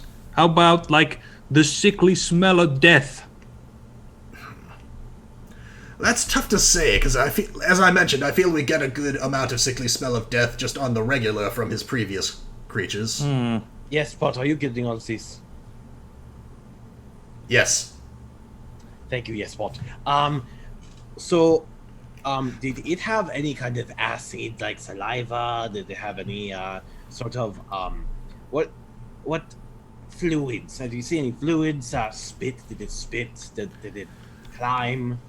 Well, we did. Fur? Sorry? Fur, maybe? I didn't see any fur. It looked more like scales or some sort of hidey fish. A dragon type, but without wings. It's we do have the injured. You'd be I'm sure they'd be happy to be looked over, perhaps treated. To give you a sense of what parts of the ship are still accessible, and also where your group went. It was the issue we ran into shortly after. I believe her name was Nyx, your wizard friend, or not friend, associate, whatever. Shortly after she came aboard, it sounded like there was a big further commotion from the atrium area, which is straight down this way. And it seemed like I distinctly heard the words, "Oh no," and "scatter." So I do not know where they all wound up. The atrium is, as you would expect, the center point of the ship. From there you could reach the bridge, where the captain likely still is. There is the research laboratory that I mentioned, and then our crew's quarters are... that was at least where we were keeping the injured prior to the crash. That's all... It's the majority of the ship is on this floor. There is a sub-basement that goes down to, the engine, the magical engine room. Well, magical to you all, I suppose. I'm sure the Gith have some way of explaining it. And then up, of course, to the menagerie and the Duke's study and all of his private quarters. All of the nice rooms he keeps to himself. So, I'm going to look at the party. I'm going to tell them the bad news, from our end, if that is okay. Does everyone... okay Honesty is radical. Dude. This is why we need to do this a little more quickly. We need to find the friend with the barrier, the comrade, as you said. If we don't get out within 24 hours of our time, the authorities that your ship crashed near will collapse the tunnel that allowed us to access this ship, and then bombard the living hell out of the ship and killing everyone inside. Because we thought it was some sort of... the beast was rational, because they haven't come back, and we're honestly quite unsure of what would happen if we let this beast roam about our own world. So we need to do this relatively quite quickly. Yes, of course. No one loves a good firestorm like I do, but I'd rather not be on the receiving end of it. Just letting you know that there are bigger stakes of finding it quickly, other than dying. Well, Thurston and myself, we were designated to be the rear guard for this door, make sure that nothing tries to break the Arcanist's seal. Not that I imagine any of the crew would be able to do it, but you never know with these strange beasties. So that's... You should really get yourself some actual weapons then, if you're going to be guarding stuff. Oh, my friend, that's what these are. He holds up these strange metal tubes with metal clicky clicks on there. Sure. Oh, these... If you'd like to see explosions when all is said and done, just let us know, but best to conserve ammunition. Hold up, you're carrying a bomb? Like right on your body? That Right. doesn't seem safe. Well, it doesn't go off while it's near us. We throw it. All right. Precisely. Anyway, where's that thing now? The monster thing? Best guess? Who knows? All about it. There's all kinds of vents and grates that things could skitter underneath or crawl into and get away. That's one of the major problems we've encountered so far, but... God damn it. We're gonna have to look all over this fucking ship. Luckily, Thurston's job and mine is just to guard this door and not go monster hunting, because that is much more of an arduous task right now. Well, Don't you worry, want to stand I'm in the an door expert opening? tracker. That's handy. Maybe you should take the lead. Yeah! You know where I think we should go? I think we should go to the interns. Because there's nothing that underpaid people enjoy doing more than complaining about their boss. You know, that's true. All right. We should also go to the injured. I could maybe help out with that. I had a medicine kit that might be useful. They're not our injured. Plus, if we don't do anything, they're gonna die anyway due to the explosions. But they saw it, and we would know more about the creature that these two wonderful officers weren't able to see. All right. Maybe we should split up. I'll go with No. Furball. No? I'm going with you, but I'm saying let's keep going to the injured in the back of our heads. I am not splitting up. There are plenty of parts of the ship if you'd all like to take one individually. Yeah, let's all split up. It'll be much faster. I fundamentally disagree. I've never disagreed with anything more in my life. Right. Well, it's, Right. what we can tell you is, like I said, I believe Abjur's Nix, she was talking about making her way to the bridge at the time before she departed, so perhaps she made it there. At the very least, the captain might be held up there as well. He may know how to, what's it called? That communication blocking device that the ship is installed with. If you were to eliminate that, you may at least be able to communicate with your society on the outside. Perhaps buy us some time. That is a good idea. I think we should all I am- collectively shuffle over to the bridge and make sure that we can do that, you know. How come there's a bridge on a ship? That seems weird. There's no rivers? Consider it a command deck. It's where they Well, like steer. the captain's quarters. All right. Absolutely, yes, quite. Well, don't dawdle now. You did say there was a time limit. I'm not dawdling. You're the ones who are just standing here. Yes, as is our job. I'm going to start walking to the bridge. I'm hoping some people come with me. So it's going from, just in general, most of the corridors of this ship are pretty uniform. They tend to be about 10 feet wide and 15 feet tall. They're made of a metal that you don't really seem to recognize, and as we mentioned before, the ceiling and the floors are kind of grated metal, with pipes and wires kind of just snaking all alongside. If you look at that map, we're starting out in A, which is the gangway, and you can move on to B, which is the atrium, and from there you've got access to pretty much everything.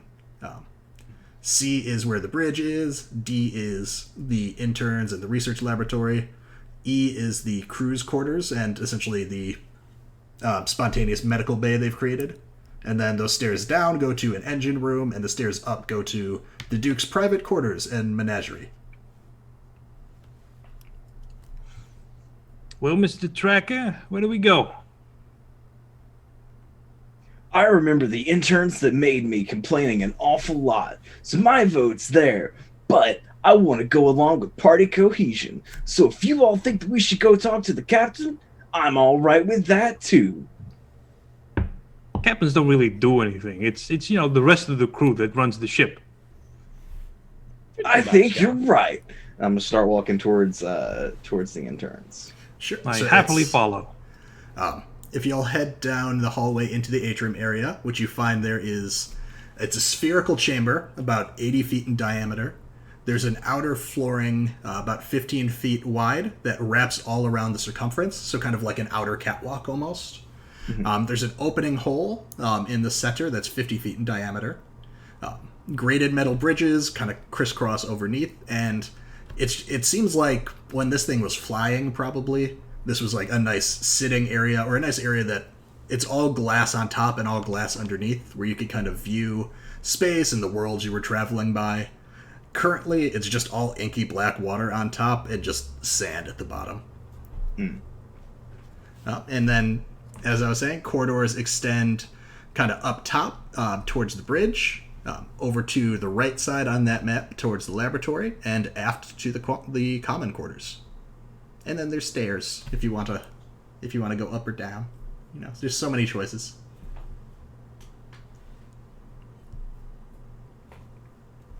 Interns.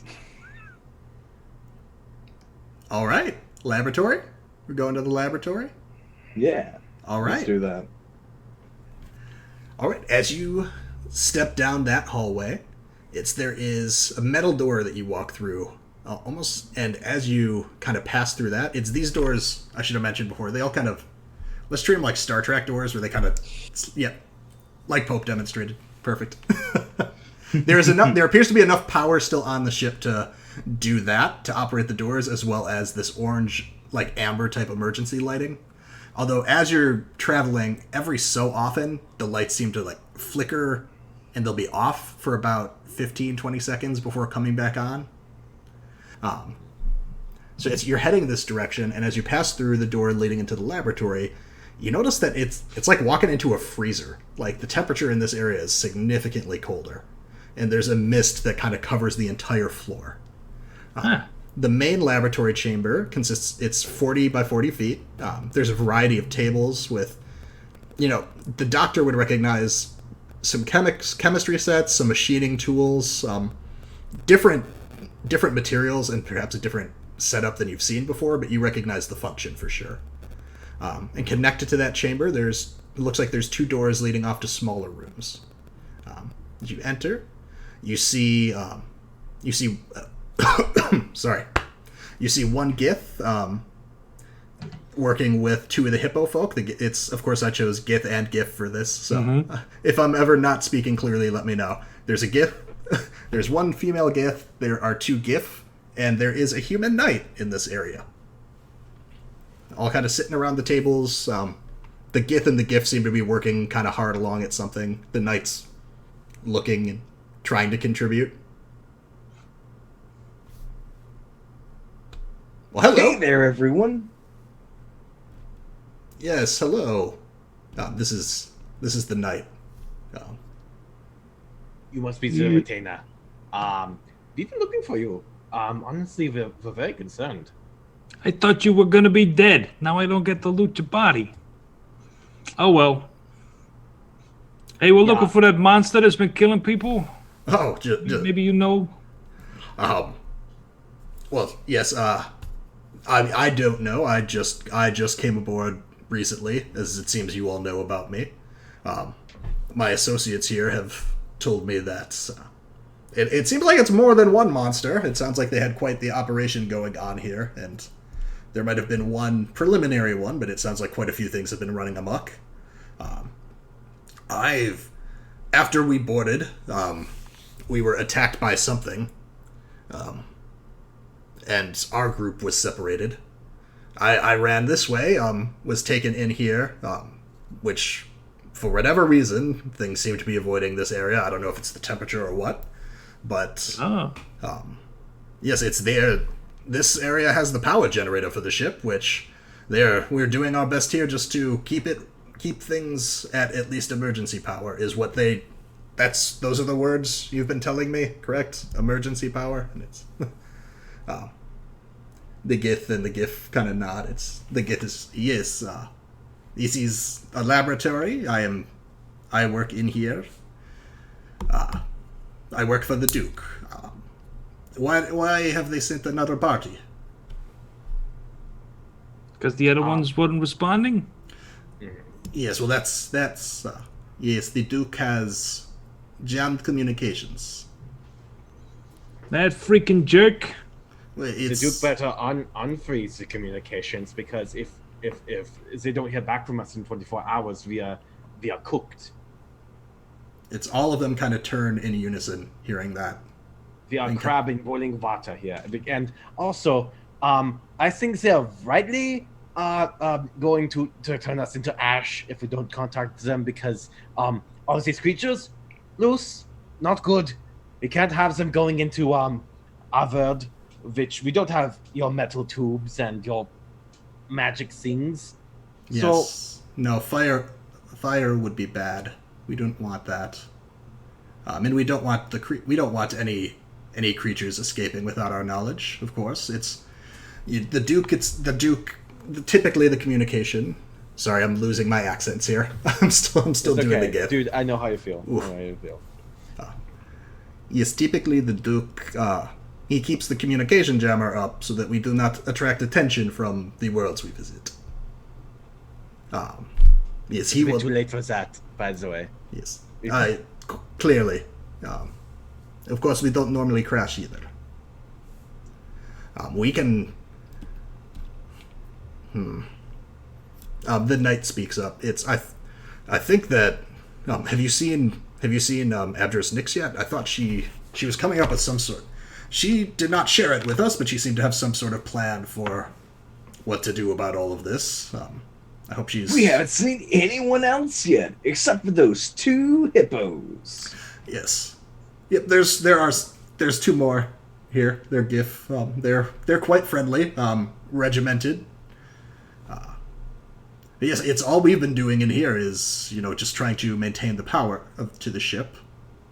And you said you think they don't like cold? Well, it's hard to say.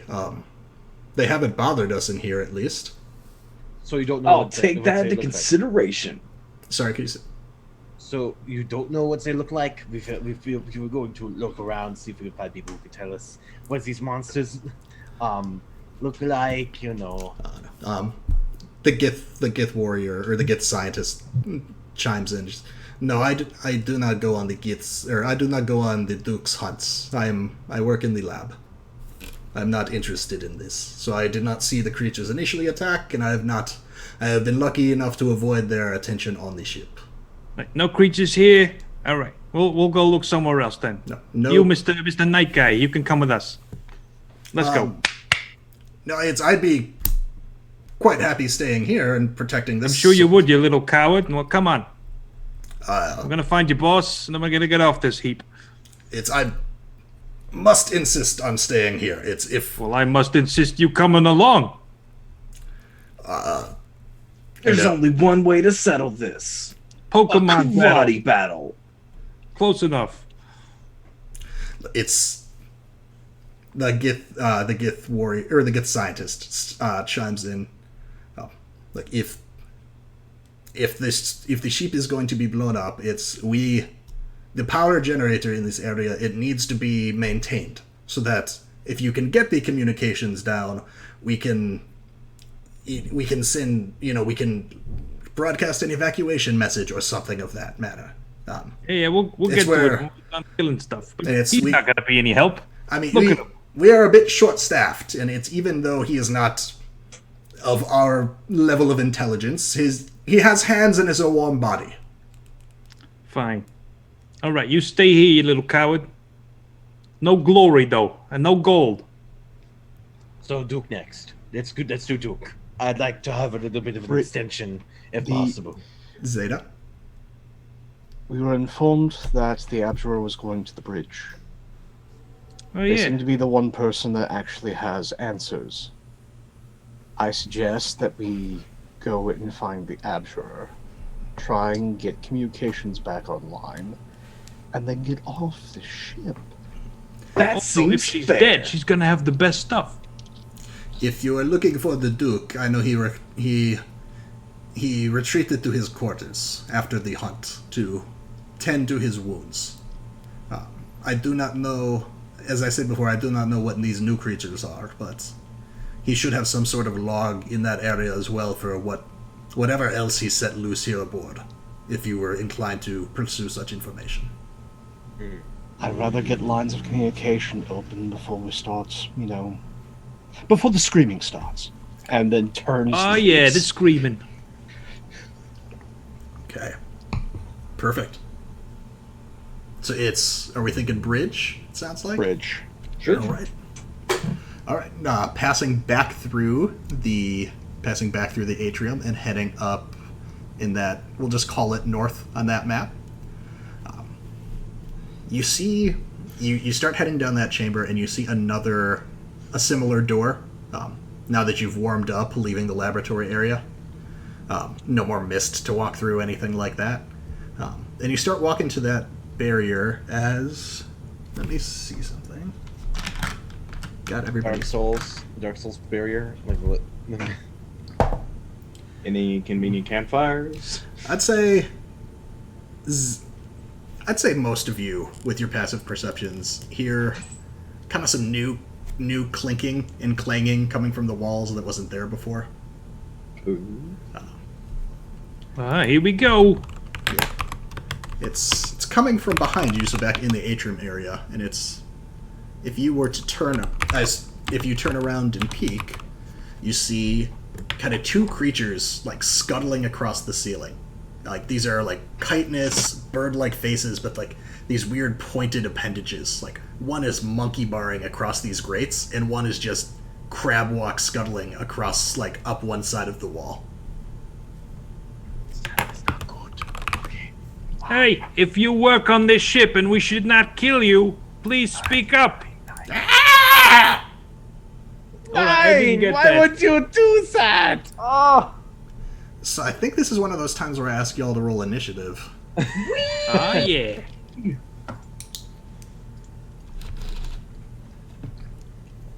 Oh boy, 17. 21 Ooh, a crit. Was that a 21 for Furball? for Furball. Okay. 22. 22 for Zipper. Is that a 4 for Zeta? All right. What's the doc at? 17. All right. And let's see what these things are at. Okay. What do you do, Zipper? I mean, they're on the ceiling. I can't get to them. They are mechanically large, so I'd say they're hanging down low enough where you can get a swipe in at them. All right.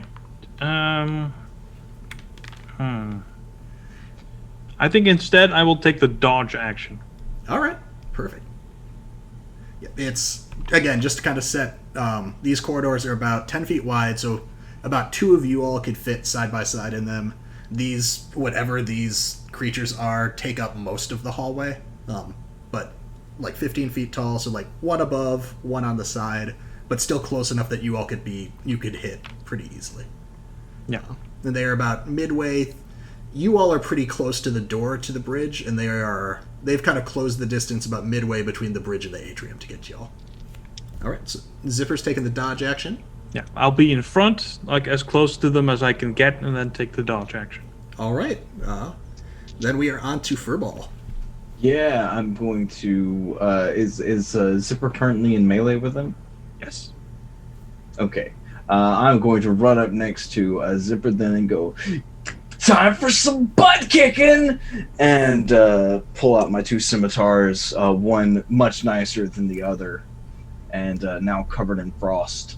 And I'm going to start trying to make some chop suey. Yeah, let's see it. So this is going to be with the elemental scimitar. Yeah, let's get an attack roll.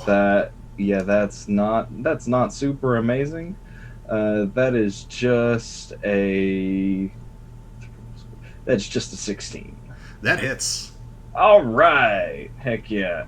So that's gonna be 4 ice damage and 6 slashing damage. All right. And for my offhand attack, which is just a normal scimitar, that's a natural 19. Perfect. And that's just going to be a 7 slashing damage. All right. This thing. Let's say this is the one that's scuttling on the wall. Kind of. Where does Furball try and attack this thing? It's got kind of like a chitinous shell, but then the neck looks pretty exposed. There's areas that you could definitely poke for sure. I think I'm going to go for the joints. Yes. Nice. Yeah. If it's not moving, then it's a lot easier to just poke from a distance. Yeah, I'd say with that first strike, as kind of the icicles start forming up on one of its like spiky things that it's using to hold on to this wall, it's definitely, you can see it's swaying a little bit. It's not able to. It's definitely unstable in its position now. Awesome. Cool. All right, and now it is. Sorry, please go. Yeah, that's my turn. All right, so Doc, it is your go. Zipper and Furball are both up within melee of these two. I'm not going to waste my spell slots just yet, so I'm just going to wander up until I'm 10 feet away from the closest creature. I'm going to cast Poison Spray. It needs to make a con save. Sure. Don't think an 8's going to do it. No, that is good. Now, is this the one that Furball already hit, or the other one? It's one I've already hit. Okay. Since it's the one in the air, yeah? So it's this one is kind of clinging now to the side of the wall, and then there's one that's monkey barring across the ceiling. Alright, so one clinging to the wall, the one that was already damaged. That is 15 poison. Ooh, that's a lot of poison. Yeah, alchemists very good with acids and poisons and things, and fire. Yeah, That's helpful. Yeah, it's like raptor-like cry starts transitioning from like a it is angry. Like it can't vocalize it as well, but it is not happy with y'all. Also, my I just homunculus need is that face to be a GIF. That's just I'm gonna have to get Michael Wayne on this. And Yesbot is going to make a hit. Yes. Yes. I'm just gonna roll a. Where is that buddy? Sorry, I should have him somewhere on my sheet. There we go. So that is just +4, 18 to hit. Oh yeah, that'll do it. It's just a D4 +2. What does it damage. look like when Yesbot damages something? I think he takes like the quill that he uses in his notepad and like just sort of like stabs it in with sort of these brief sparks of magic. And just out of curiosity, is just so I know what I'm doing, does Yesbot he counts as a creature that is now in melee range as one of these things? Yes. Okay. Yes. Okay. Yes. Yesbot kind of gets right up against the one on the wall and just with his quill, I think, stabs into the tongue of it as it's coughing. And how much damage did he do? Or did we 6 do? force damage. That's All right. the most you can do. All right. This thing is with that. This creature is starting to secrete what you think must be blood. It's a little bit like aquamarine in color. Ooh. But yeah, that one of them is bloodied now. You would think, as they take their turns. So let's see. I think the one that is damaged is going to kind of like fall off the wall from where its arm is all frosted up, and it's going to take two swings at. I think Furball did the most damage to it. Within melee range, did the most damage to it. So he's going to take with these pointy, like pincer-like things, just 2 swipes at you. For a 9 to hit, and that one's a 20 at least. Oh, that's a 20. Yeah, not a nat 20. 20 to hit. That's too high. Yeah.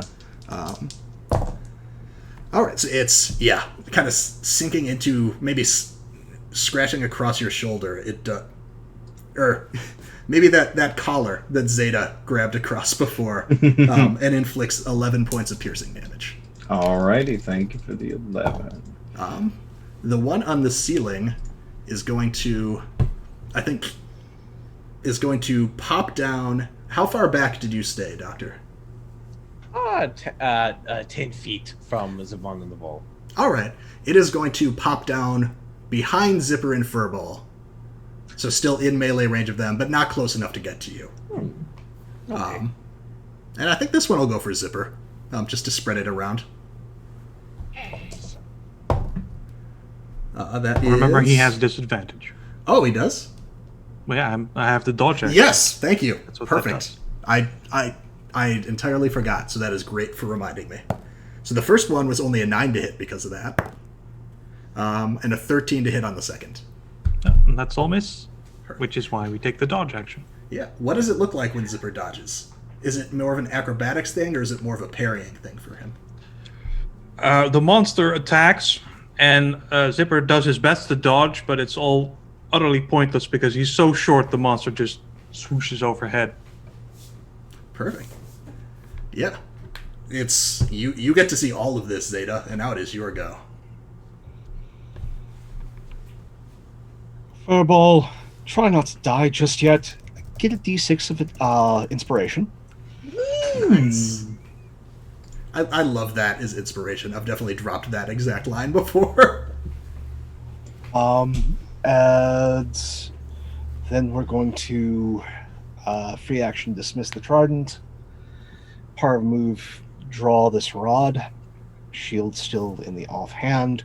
Backing up, moving more and more towards the bridge. And we're going to Eldritch Blast the one that looks the most hurt. Nice. That is the one that is hurt, because one is still untouched right now. Yes. So. First strike is an 18 to hit. Yeah, that'll do it. Second beam's a 21. Yes. First beam does 10 damage. Second beam does 4 damage. Okay. Yeah, that is... we're not looking so great. This spiky bird gorilla type creature is not happy about that. Yeah. So we'll move 15 feet away from everybody and just no. Are you backing up essentially towards the door to the bridge? Yes. Okay.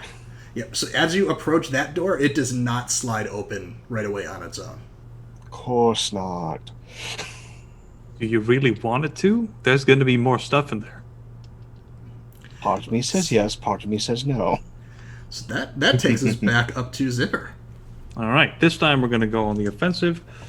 I will attack the one that isn't damaged, I think, because that's the one that's fighting me. Yeah. They are, I would say they're both close enough to you. I'm sure I could, but Yeah. it makes more sense for me to attack the one that's actively fighting me. Perfect. All right, so that's a miss. Second attack, that would be a, let's see, 21. Yeah, that does it for sure. Okay. Nice. Did I get it wrong? Yeah, it's a 19. I'm dumb. But that still hits, yes? Yep. All right. I can re-roll this 2 to 1. I can still re-roll that, I think. I have great weapon fighting. Let me just check the rules on that. Should have it open.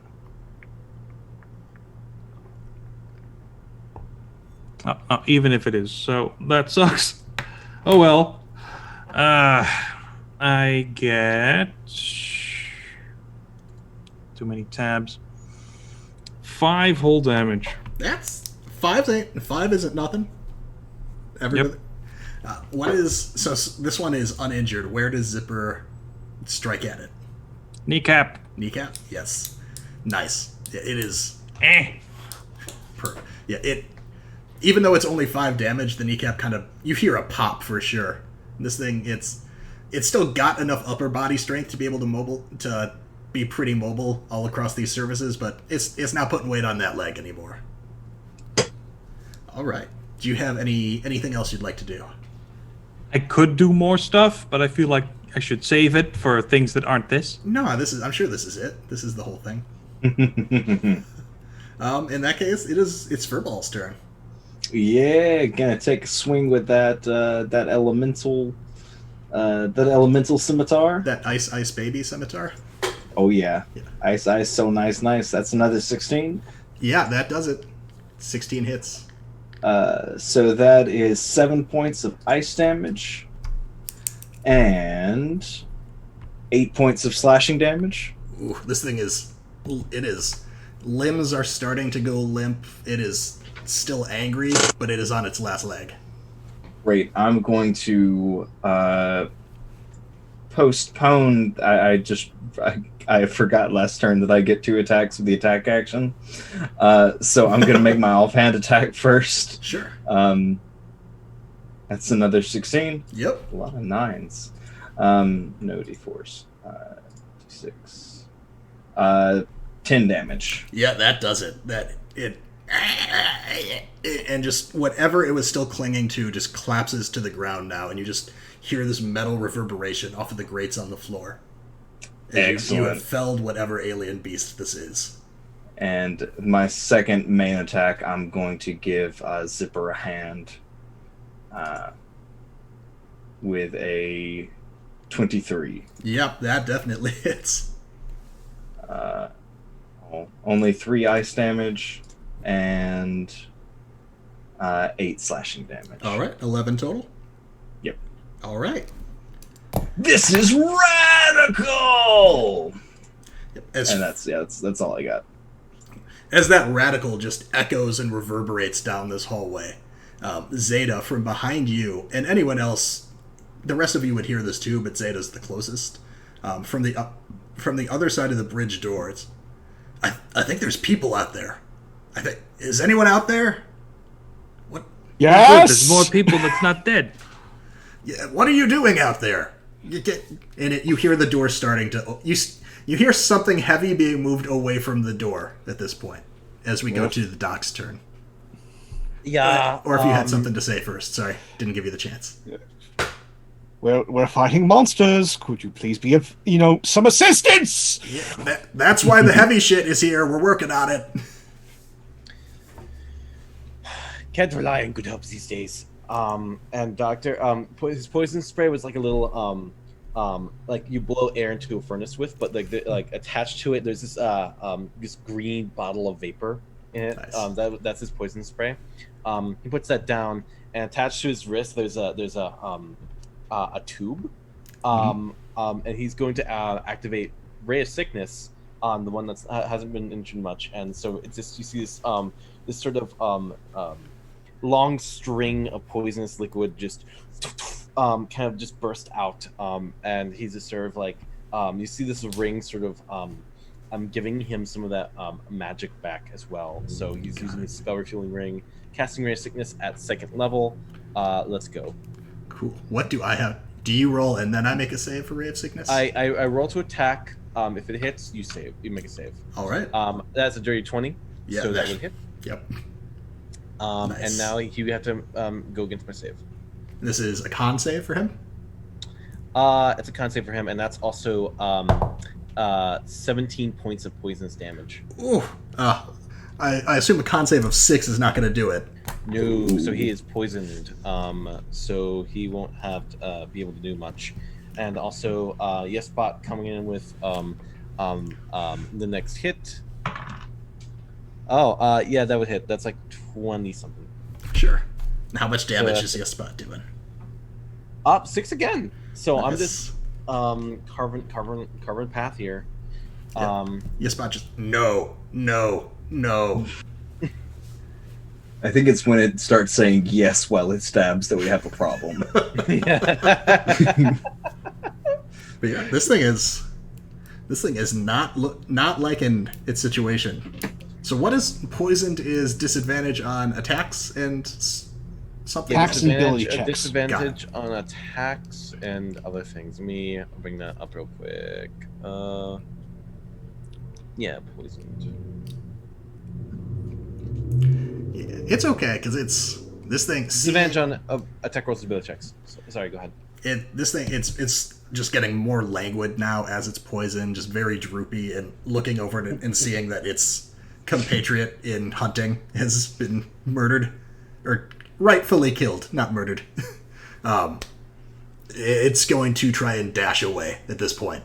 So Furball and Zipper could both make swipes at it if they would like. Hey, where you going?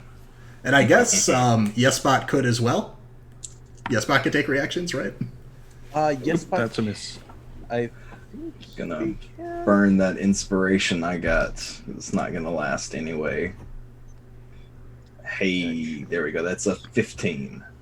channel magic. 15 is what you have to hit for these guys. Ooh, thank you so much for that inspiration there, Zeta. Appreciate that.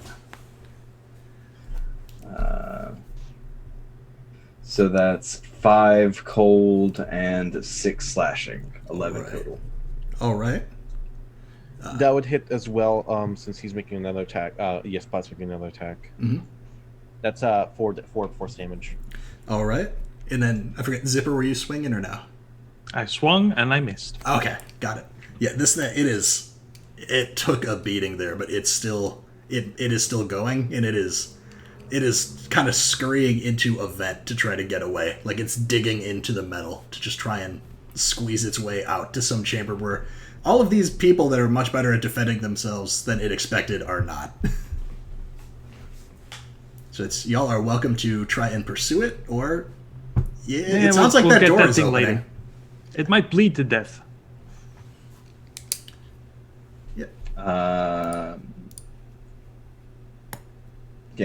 I'll let it go. That's fine. It's got a trail I can follow. So if there's like a nest where these things are going, then we have a means to follow now. Absolutely. So it's about that time that all the heavy lifting that was happening behind that door, Zeta, seems to stop, and it slides open. You see a friendly-looking Githyanki there waiting for you. Just get in! Get in! So nice of you to join the rest of the group. Howdy, partners! Look, there's no rush. You know, we killed the thing that was outside. Everything is fine. There's always a rush. You killed a thing. That's why we're rushing. The other one's, it's bleeding to death in like a vent. Yeah, I'm still only hearing about 2. Those aren't the hard ones. Those aren't the bad ones. Relax. It's fine. Yeah, we barely broke a sweat. Yeah, we're all fine, right? I'm just checking everyone out. Injuries. We're all good? All right. Yeah. I'm slightly damaged, but otherwise fine. You don't even have blood. So I think know. It's all good. Yeah, so this room, it's a trapezoidal chamber. Kind of like you're on the big wall of it, which is 60 feet. Then like 30, and then a big 50-foot wall of just glass in front of you. Pressurized glass just looking out into just dark water. There's a bunch of strange mechanical consoles that litter the room. And in the center, there's like a 10-foot diameter circular model of a star map. In this room, you see a small gnomish woman in wizardly garb. You assume to be, or you would probably presume to be Abderus Nix Illyris, the one who is in charge of the forward party. Zeta, you absolutely recognize the priest Gilda is in this room, the half-orc priest, who is just glaring daggers at you. And then there is the Githyanki that let you into the room, presumably the captain. Everybody's alive here too, I see. All right. Yes, in this room, thanks to our barricade. This is the Abderist speaking. And presumably you're for the city. You're from the city. I'm from all over. Do they think we're dead, or was this just to clean up? I mean, that's what my money was on. But, I guess it's good to see that you're still alive. They're about to carpet bomb this place. Yes, In 24 hours, which is why. Oh, please, Zeta. No, but it's fine, Doc. We were gathered up as apparently we're the only ones available and dumb enough to take this mission to come down here and assess the situation, since no communication's been coming in or out. And if things do not get to a positive state, yes, every single member of the Guard and every evoker that they can find is going to come here and blow this to Kingdom Come. It's Abderus and Nix just turns to the other two and just told you that's what was going to happen. Well, it's good you're all here, because that way we can move forward with our plan, which is to blow up this ship first. But I want to loot all this stuff. I think that you can't blow up my loot. I think that is where we're going to take a quick break. Very interesting. Love your techniques. Very, very sanitary, very safe. So thank everybody for watching so far. Like I said, we are going to take just a quick 5-minute bio, let people get up, stretch, get some water, and then we will be right back with y'all. See y'all soon. Bye-bye.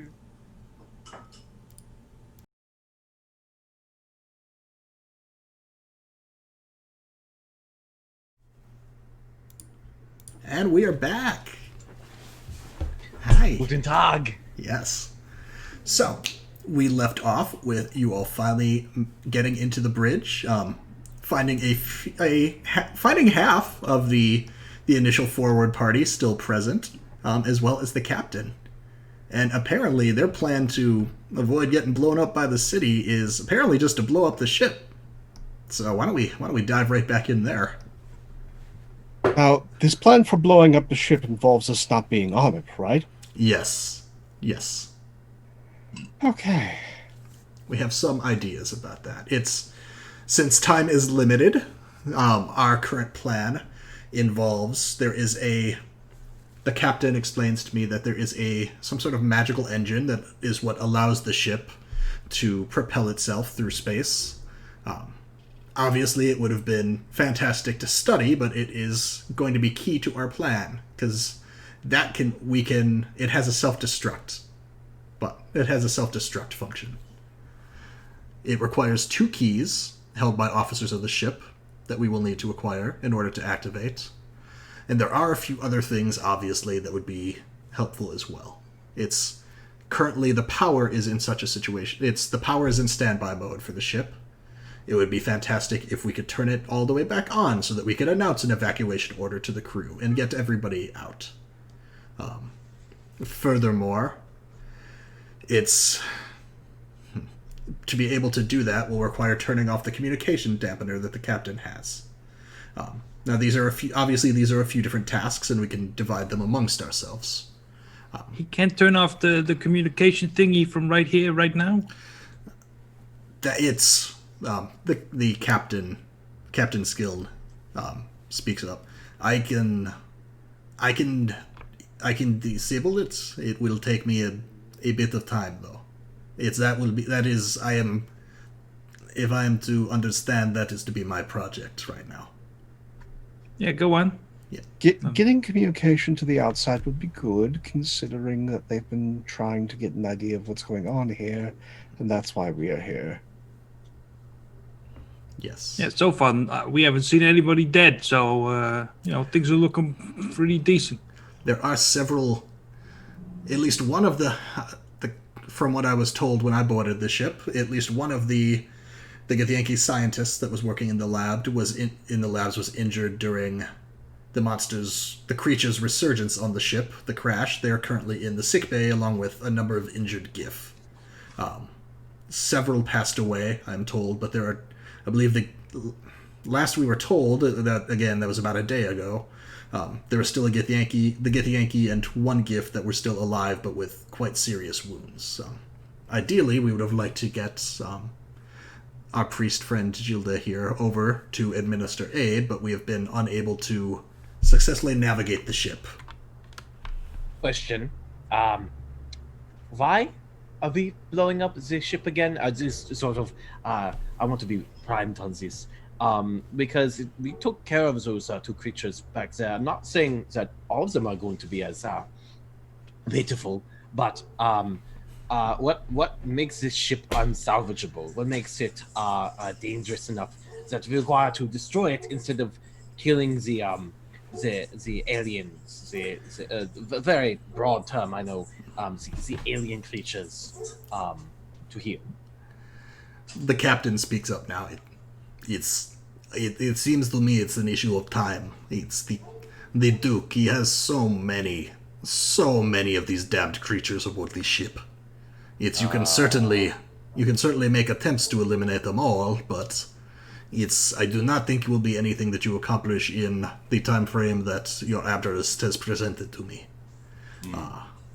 Regardless, the creatures he finds are exotic. It's not all of them are so simple as hack and slash and eat. I have not seen them. I do not want to be in his menagerie, but I've heard him brag about undead creatures, infectious creatures, things that can take over bodies. Nothing I'd want to deal with. That's nasty. important to know. You didn't tell us that some of them could assume the form of other crew members. Sure, let us go with assume the form of and not crawl inside of. No. All right, so how do we know you're not one of them alien things? Let me get the disciplining. Yeah. That is has the Duke mentioned any indication of how someone who has been possessed could be identified in any capacity?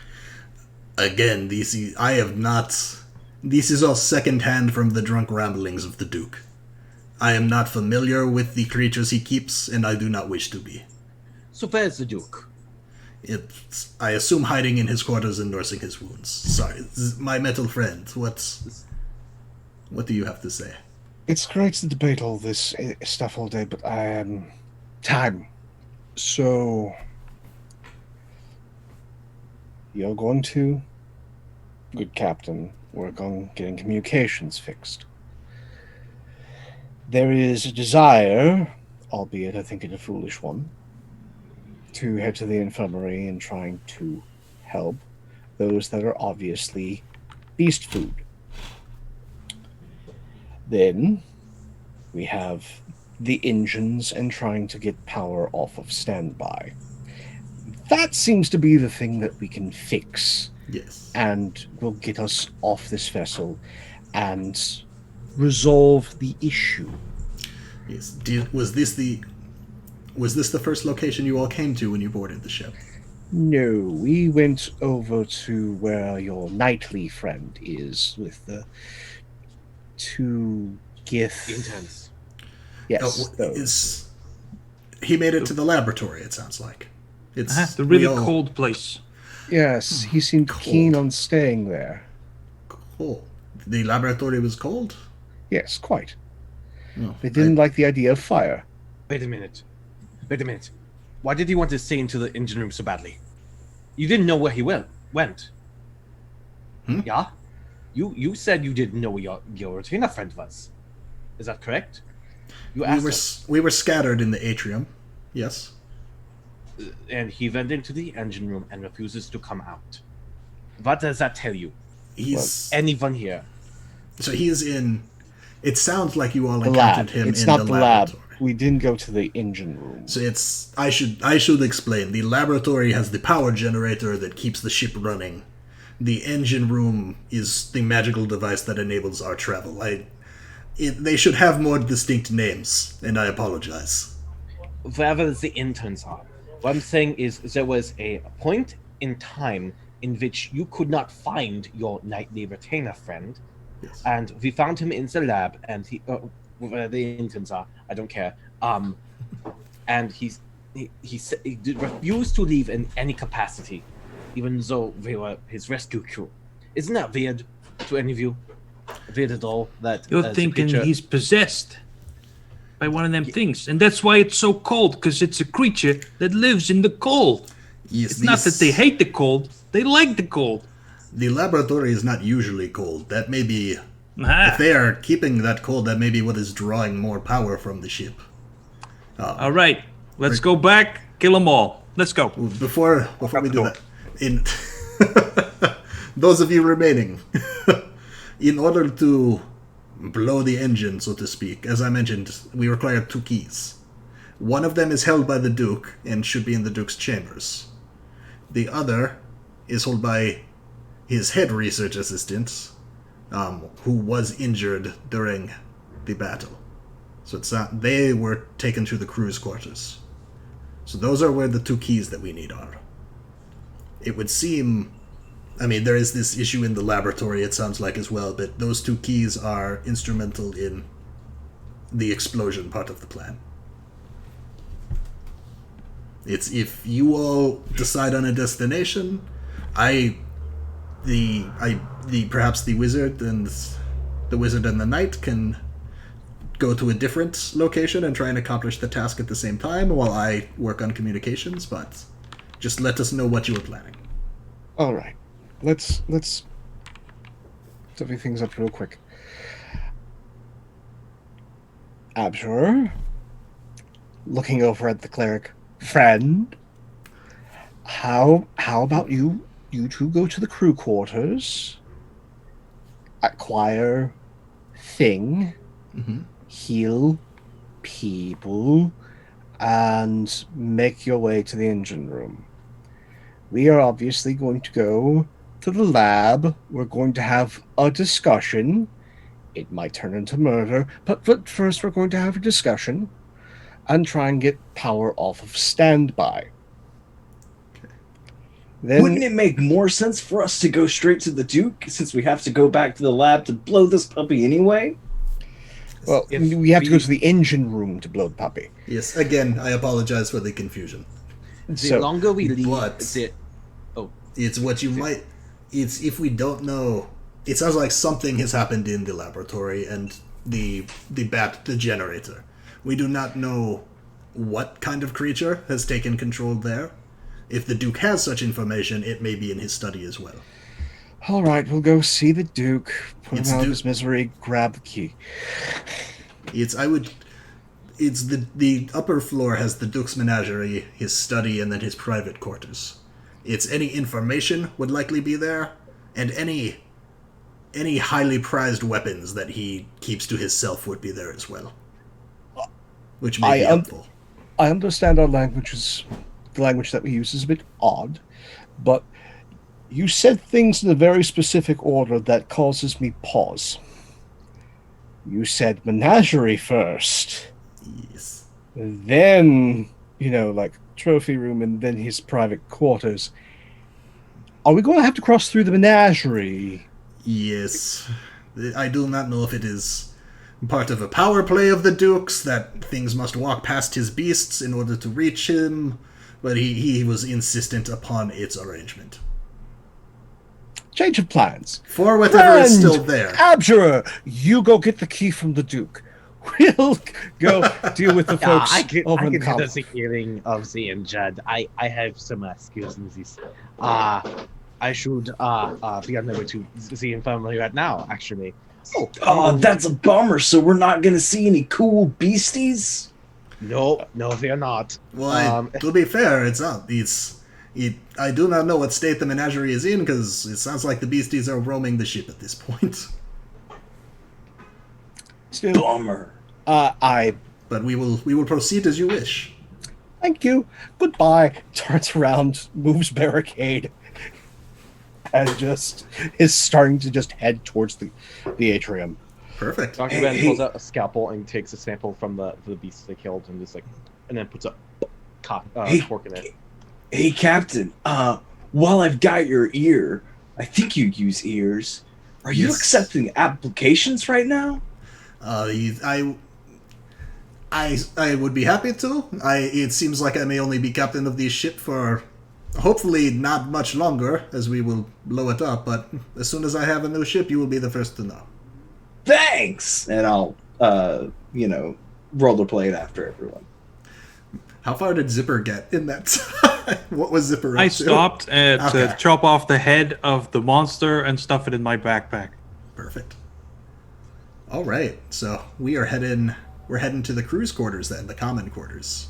Yeah. I thought we were gonna go to the cold place and kill all the scientists and that night guy. That is step 3. Yeah. Alright.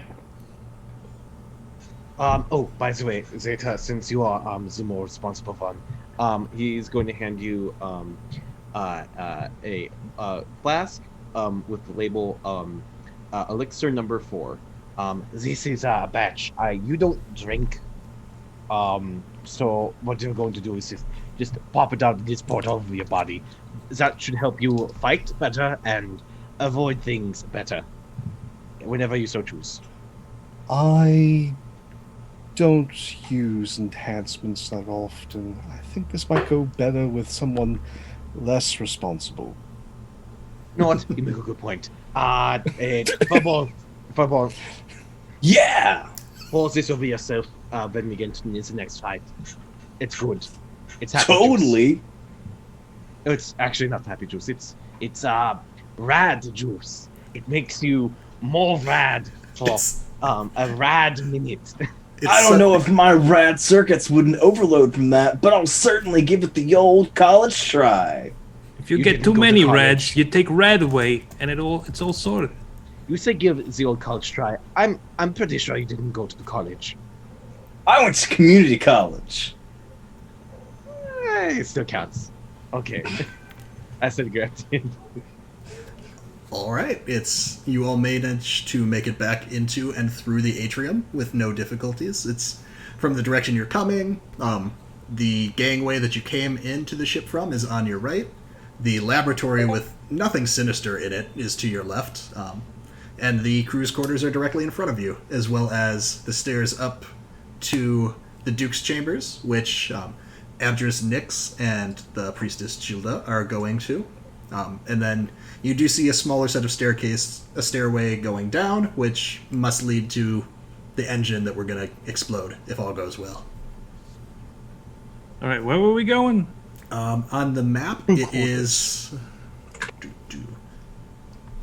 That's where the injured people are, right? Yeah. So it's the map is E is where we're going. That's the crew quarters. All right. So straight across the atrium. Exactly. Well, this is gonna be bloody work, y'all. And get the axe. So Let's kill all the injured people. oh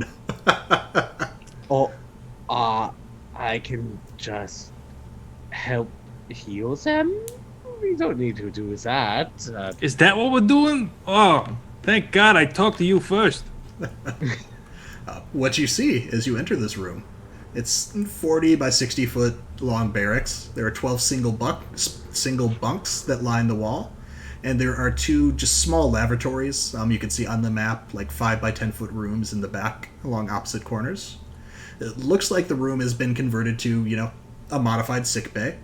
And you see the following. You see 2 injured and bedridden GIF, so our hippo friends. There's one GIF that is, healthy, upright, just kind of pacing the room, looking for something to do and be helpful. There is another male Gith. There's a male Githyanki here, who's also, pacing, just kind of leaning up against a wall, sharpening his sword, not really sure what to do. And you see a male half elf in robes, presumably the final member of that first party that you haven't met yet.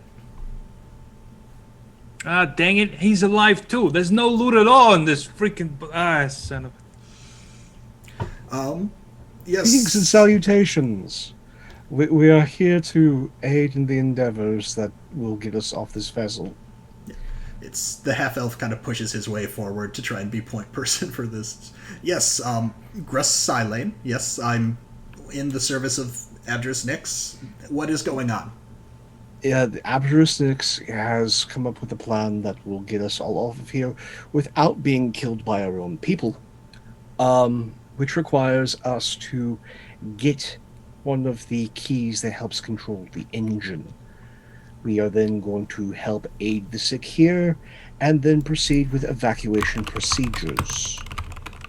Well, it's as you can see, we've got 2 injured right now.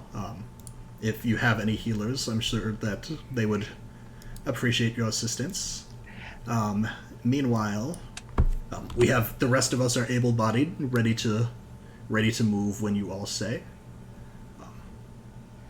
But we need one of those keys. Oh, yes. From a pocket emerges one, which they happily hand over. Thank you. That was easy. I have Yes, a should I- question. Oh, sorry. Go ahead. No, you go ahead. Also, before we continue this conversation, not that this is a problem, but if it were a problem, we would tell you, of course. Has anyone gone out of the barracks in the past couple of hours since your arrival and come back? Anyone come out alone? Come back? Not since my arrival. I'm the most recent one here. I'm sure the Abdris told you, worried about where I was. That when we entered the ship, our party was separated and everyone scattered, and I wound up here alone. But they were also nice to protect me. Okay. Does that make him the bad guy? Should we kill him now? Sorry, what? Whoa. No. Don't listen to him. Don't No? listen to him. I told you it's not a problem. It's not a problem at all. Can you stick your hand out for a moment, please? And he pulls out a scalpel and just sort of cleans it with a handy wet cloth. Sorry, for what? It's just an inspection. I'm doing look, there's a lot of magical fumes. We're encountering a lot of strange alien creatures. I'm sure Nix has told you about quarantine procedure, yeah? I'm just going to make sure that you haven't been infected with some kind of disease or anything, or been possessed by some kind of worm-like creature. Look, his name is literally Doctor. You can trust him. You're I am a a doctor. doctor then.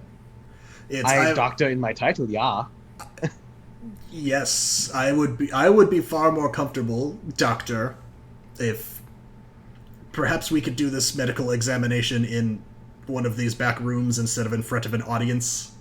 He's only gonna stab your head. What are you afraid of? The stabbing part. Well, he's not gonna Inside stab check. you any less in there. Inside check. Sure.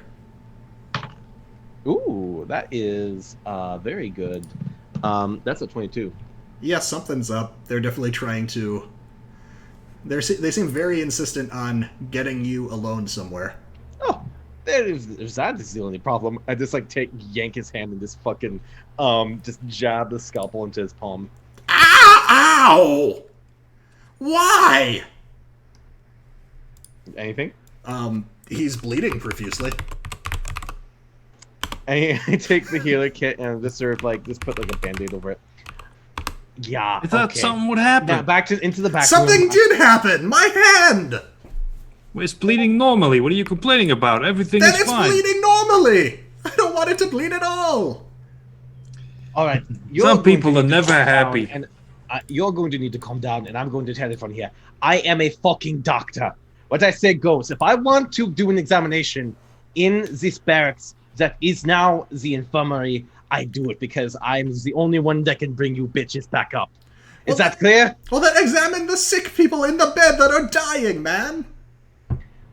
There are some precautions I have to take when I am doing examination of you. Okay? And so let's patch you up, you big baby. Just starts winding his hand in it. I don't know. Is there kind of any Arcana check I can do to see if I don't know the qualifications for finding a possessing bug, but Sure. I don't know. You can make Medicine any intelligence check that you think is appropriate. I would actually like to do the same, given Investigation my check then. my monster huntery stuff And about it's- anything. Now, just to clarify, are we focusing on the half-elf or the sick folk now?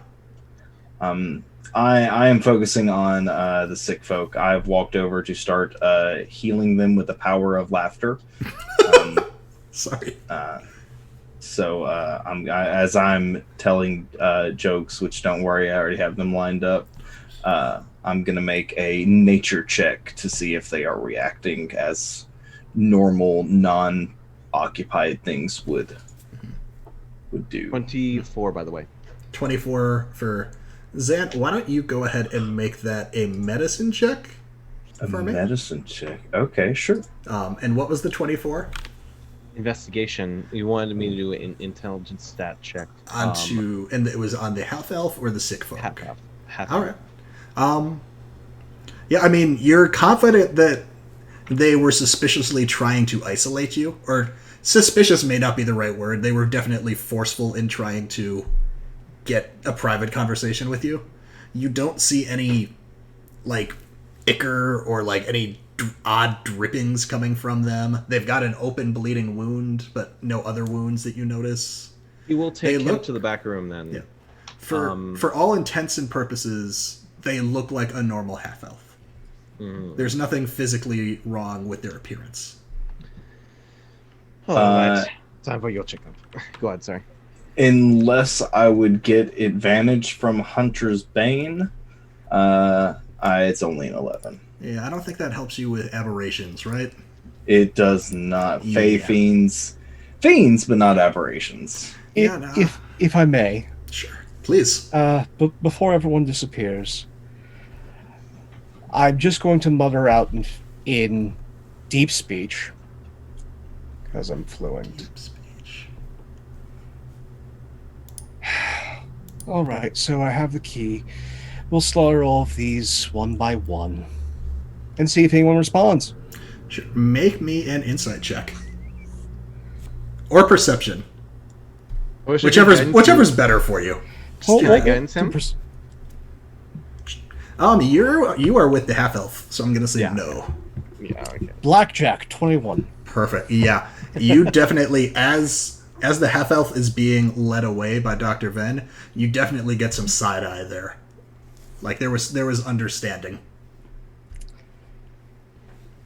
Oh, hello, friend. And I'm just going to manifest the trident.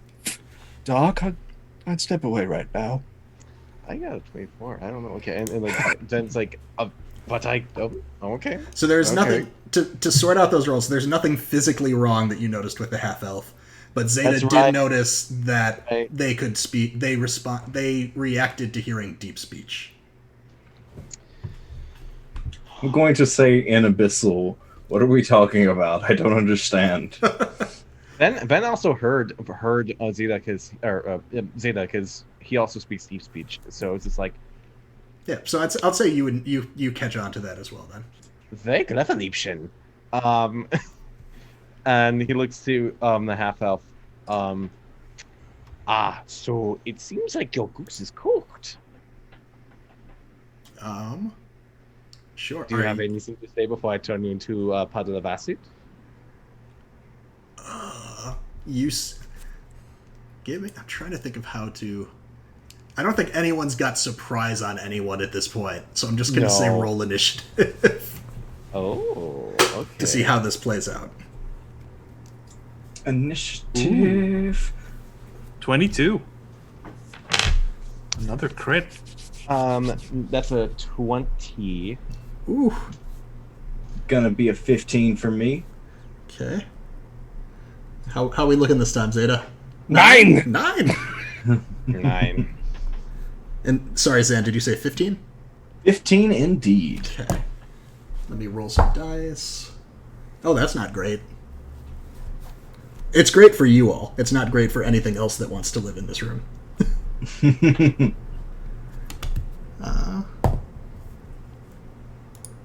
Sure, and we'll call that. Okay, perfect. Sure, Zipper. What do you do? People are talking weird. I don't know if you speak deep, you understand deep speech or abyssal, but literally the whole rest of your group is talking very strangely right now. Yeah, I'm very confused, and I'll delay my turn until something happens. All right. Doc, you are up. I'm just going to go ahead and take out a little vial. I don't know. I'm gonna pull out a little syringe, and I'm just going to press the syringe, and it just gets launched out. And I'm gonna cast acid arrow, the mouse acid arrow, at the target. So here we go. That is 21 to hit. That'll hit, yeah.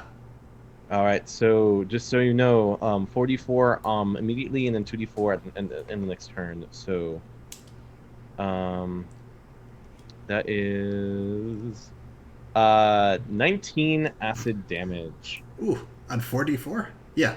Wait. Oh, because you have stuff to add because you're an alchemist. Yeah, alchemist. So. Cool. Oh yeah, that's plenty. Yeah. Why is just covered in acid and collapses to the ground, like dead? Big old. Yeah, I mean it appears so. Yeah. So if we encounter any more of these creatures, I'm not going to bring them back. I don't know if the hosts. I mean, I don't know how, if it's permanent or it's a symbiosis. Yeah, I'm just not going to fuck with that shit. And he's just going to spit on the board. No, he can't spit. He's just wearing a mask. I would spit, but now to the engine. And Zeta would be super unfortunate if he was trying to take you into a back room to let you know that one of the others was infected, wouldn't it? I mean, it is. I'm gonna go ahead and keep us in initiative for no reason. Don't worry about it. So do we kill everybody now? Furball. What about this guy? I'm going to stand next to one of the injured people on the beds. Should I kill him? They continue coughing. Okie doke. Furball, what are you?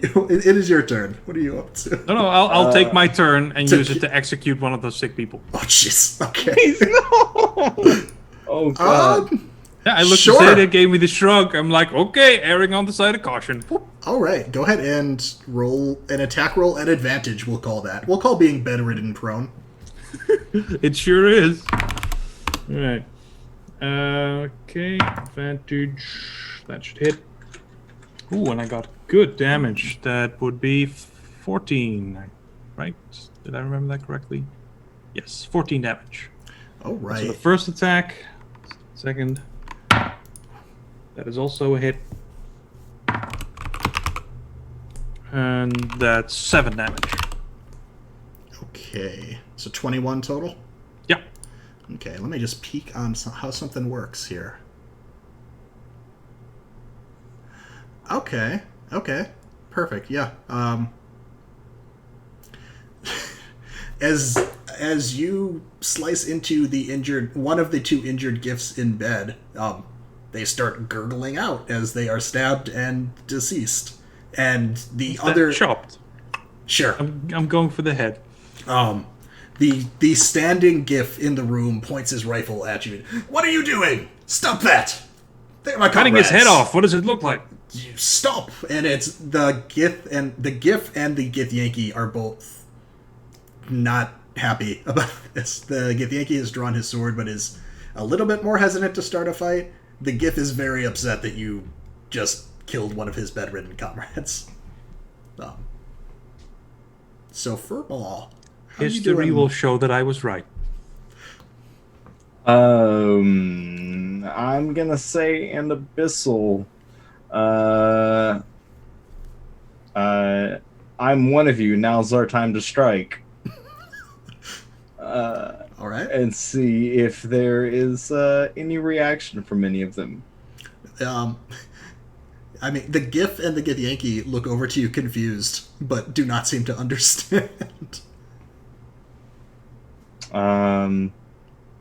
The remaining sick Gif in bed just continues to cough. Do I escalate the situation or not? You can always hold an action too and see how things go. Yeah, I'm gonna. There's no rush. I mean, I can escalate the situation pretty drastically. Oh, I believe you. I know it. Patrick, I don't know. I can't think of a single incident that you're talking about that I have ever escalated a situation beyond the necessary means. But yeah, I think for this time, I'm just going to hold my action and look really confused. Sure. Zeta, please do tell us what you plan on doing. I see that there's a failure to communicate. To be fair, those of you who are gathered here, there is something from the menagerie in this room. It may be able to take control violently or subtly of an individual and make them do terrible things. It's one of the reasons why this place is entirely locked down. It's about this point that y'all hear like this wet crunching sound as the half-elf's head splits open and a brain leaps out. A little brain doggy. Oh, I know what this is. Mm-hmm. I know what this is. Oh my god. So Is this a 3.5 monster? No, it's 5e, but it is also 3.5. So Furball is holding an action, and Zeta, it is your turn. If y'all would like to respond to this appearance. Well, this is going to be a nope, so I'll just make my my single attack. Sure. As I can't really do full attack action. Yeah, it's going to be a 22. Yeah, that will hit this soft, squishy brain on legs. All right, 4 ice and 10 slashing. Sure. It is not happy. There is gray ooze leaking from curvature in this brain that should not have been there and was not there a few seconds ago. How does it respond to the ice? shivering, maybe. The ice seems to be effective, though. It's all of you. So does your normal damage count as magical? Is a good question to ask here. The weapon itself is magical. Okay, perfect. Everything does full damage there. Nothing does anything extra or any less. Okay. Zeta, what were you asking? This is precisely the moment where, when manifested trident comes down. So we are going to poke the gray thing. Sure. Let's get a poking roll. Yes, indeed. Let's get some poking. So, that is a 27. Yeah, that pokes. That pokes. And then a 26. Apparently, this trident is thirsty. I mean, brain is a delicacy in some places. Definitely. So, man, brain give you gout like a motherfucker, though. Yeah, it's fantasy brain, so you'll be fine. So first strike does 10 damage. Second strike does 7 damage. It is magic. Oh yeah, it did. It is squished on the floor of this ship. It's gone. You did it. Venn would like to take a deep breath and yell as many obscenities and slurs in deep speech as possible in order to throw off and intimidate anyone else in the room who can still understand deep speech. Sure. So we can just make sure for certain. Why doesn't everybody give me a nice old perception check then? Don't worry, I got this one, and I chopped down on the one whose head I cut off to actually kill the brain inside the head. Nothing has leapt out of that hippo's brain yet. Yet. We're in preventative measures now. That is a 16. A 16? Okay. It's a 14 for me. Okay. Dirty 20. Dirty 20. Okay. I'm focused on the chopping. So, I think Doc and Zeta both hear like some metal scraping and some scurrying coming from the lavatory that the half-elf was trying to lure someone into. But everybody, including Zipper, who is previously occupied, notices when the second sick GIF that is still alive, their skin starts to, like, you can see their skin starting to, like, bubble up and, like, slough, and everything starts peeling, and you start seeing red poke through, like red scales and claws that kind of slough off what was this GIF. And now there is some, what would best be described as an angry red murder toad with big old claws. Ooh. I'm sorry, I wasn't fast enough to kill both of them. And now he swears in common. Shit. Scheibe. How close is everything? Like, how close is that brain to the bed? So the brain is dead, was by the lavatory, which I believe Dr. Venn is near as well. The scurrying that Zeta and Venn heard came from that lavatory. Zeta's as far away as they'd like to be with their Eldritch Blast. Zipper is... I use the trident. Got it. So you were near... You were... So I was near the brain. Got it. So 75% of our party is kind of at the door to the lavatory around this brain, and Zipper is kind of right next to the beds where this red angry chaos toad has emerged. But the other one is dead. It sure is. And it, for the record, it also would have transformed if it was still alive. But what I had to look up is the disease they have has to kill them for them to transform. I thought I was senseless murdering them, which would have been fine. But I mean, curing disease would have been an option too, but we all did what we did. This is all still the same turn, isn't it? So, yeah, it's this angry red murder toad will take some swipes at the closest creature, which is Zipper. And then we will launch back into the top of initiative. Okay. So it makes one bite with its multi-attack, which is a 16 hit. Yeah, and that's my armor class. Okay. And then comes at you with both of its claws. This one, a 14 won't hit. And that second claw will. So, let's see. grab my dice. Yep, so lunging across its sick bed, it takes it chomps over at your neck and does 8 points of piercing damage with its bite. Ouch. And then you get a big old claw to the shoulder for 9 more points of piercing. And I need you to make a DC 14 con save for no reason at all. Okey doke. Oh, I easily passed that. I get Perfect. a 23. That's great. Yeah, you're good. I'm sure there were no consequences if it was lower. You're fine. Yeah, so it's... I'm tough. I'm small, Yeah. but I'm tough. Yep, so that's where we're landed on things right now. I believe it's your turn, Zipper. How do you have to respond to this assault? Hey, fuck you! And I'll just axe him. Go for it. That is a miss. I think that will be a 14 hit. That's a miss, yes? 14 is exactly what you need for this guy. Oh, nice. That's a reroll. Ooh, there we go. 13 Nice. damage for the first attack. Second. That is a hit. And I will get 7 damage. Okay. Yeah, it doesn't like that. It is still up in your face with it's got these very long extended nails, kind of spikes all along its back, and then 2 little underbite teeth right kind of there. And it's Right, the first attack, I'll chop him on the chest, and then he'll go past me, and I'll try to get him in the back, and instead I'll just cut a bunch of those spines off. nice. Yes. Yeah. Doc, what are you up to?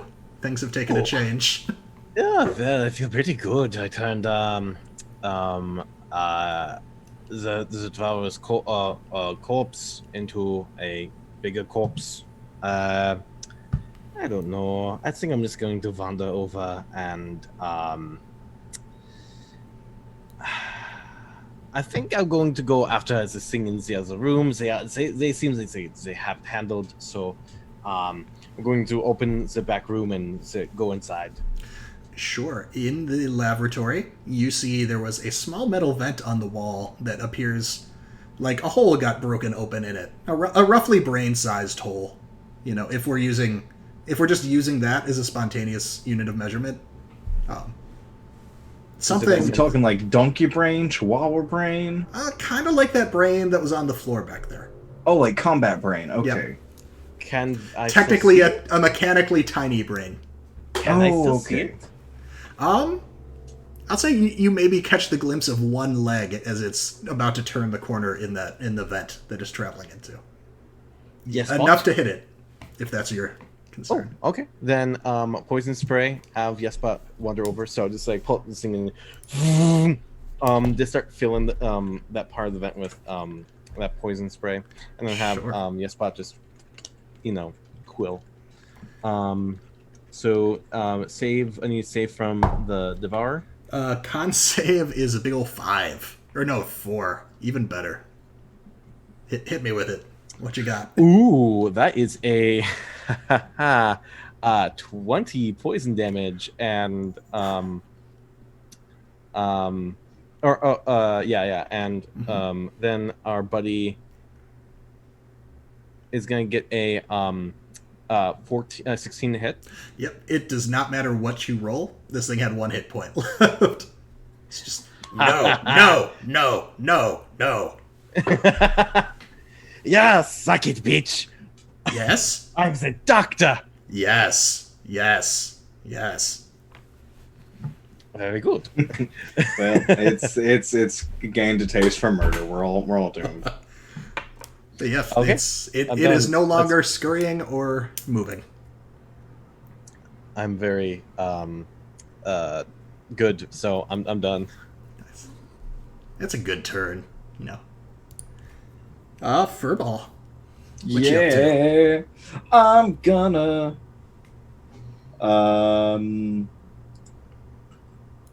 wreck this chaos toad's Do it. shit.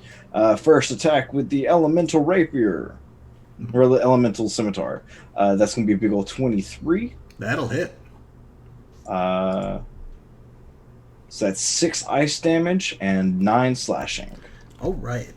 So that your slashing seems to do, how much was it? 9? 9. Yeah, your slashing, yeah, I mean, you cut into this thing like you would normally expect to. It does not seem to care about the temperature. The ice, you get a little bit of just icicles jabbing into it, but it does not seem to do the amount of damage you would expect from the ice. All right, I'll make the regular rapier. Oof, hot garbage. 10. No, 10 will not do it. 10 and bounces off one of the spikes. Bonus action and the second attack with the magical scimitar.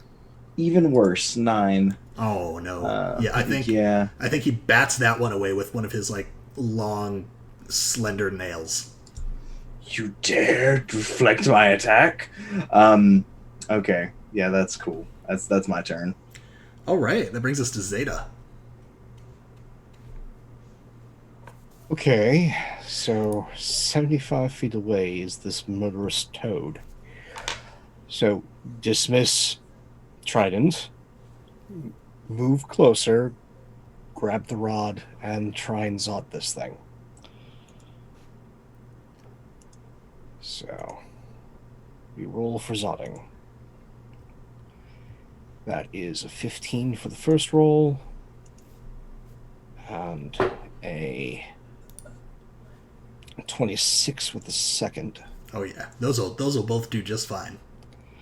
First roll only does 1 damage. Second roll does 9. All right. So first one, like, I think gets a little too close to Zipper's head and just sort of gleans off this thing's arm.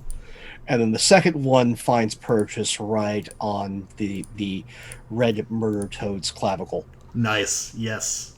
It is. Yeah, its head like throws back at a weird angle, and it is not happy about that. And it's also not happy about what's about to follow up from it, because you all oh no, let's do that instead. You all hear from the corner of the room. If you glance to the corner of the room, you see the GIF soldier that was there before with their rifle levied in that direction. The Githyanki is currently hiding behind them. Fire in the hole! And lobs this round device across the room, which, rolls near the bed, but keeps rolling to be not within 20 feet of anybody that we care about, and just the toad. So Zipper and Furball, who are up close, do not need to make this save. But you all see a big-ass explosion that catches the murder toad in it. Who fails its save and will take a good amount of piercing damage from this big fiery blast. Fire in the what?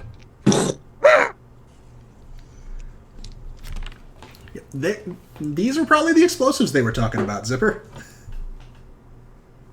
I think he said fire in the toad. It would make sense. Too bad it didn't make him croak. Ah! Ben's not right here. Ben's not here. Ben's not there right now, but he's so glad he isn't. So that was Zeta's turn. We are back to Murder Toad, who will. You know what? We're gonna take another bite at Zipper, but the claws this time, after batting away Furball's scimitar, are both going at Furball. So let's do.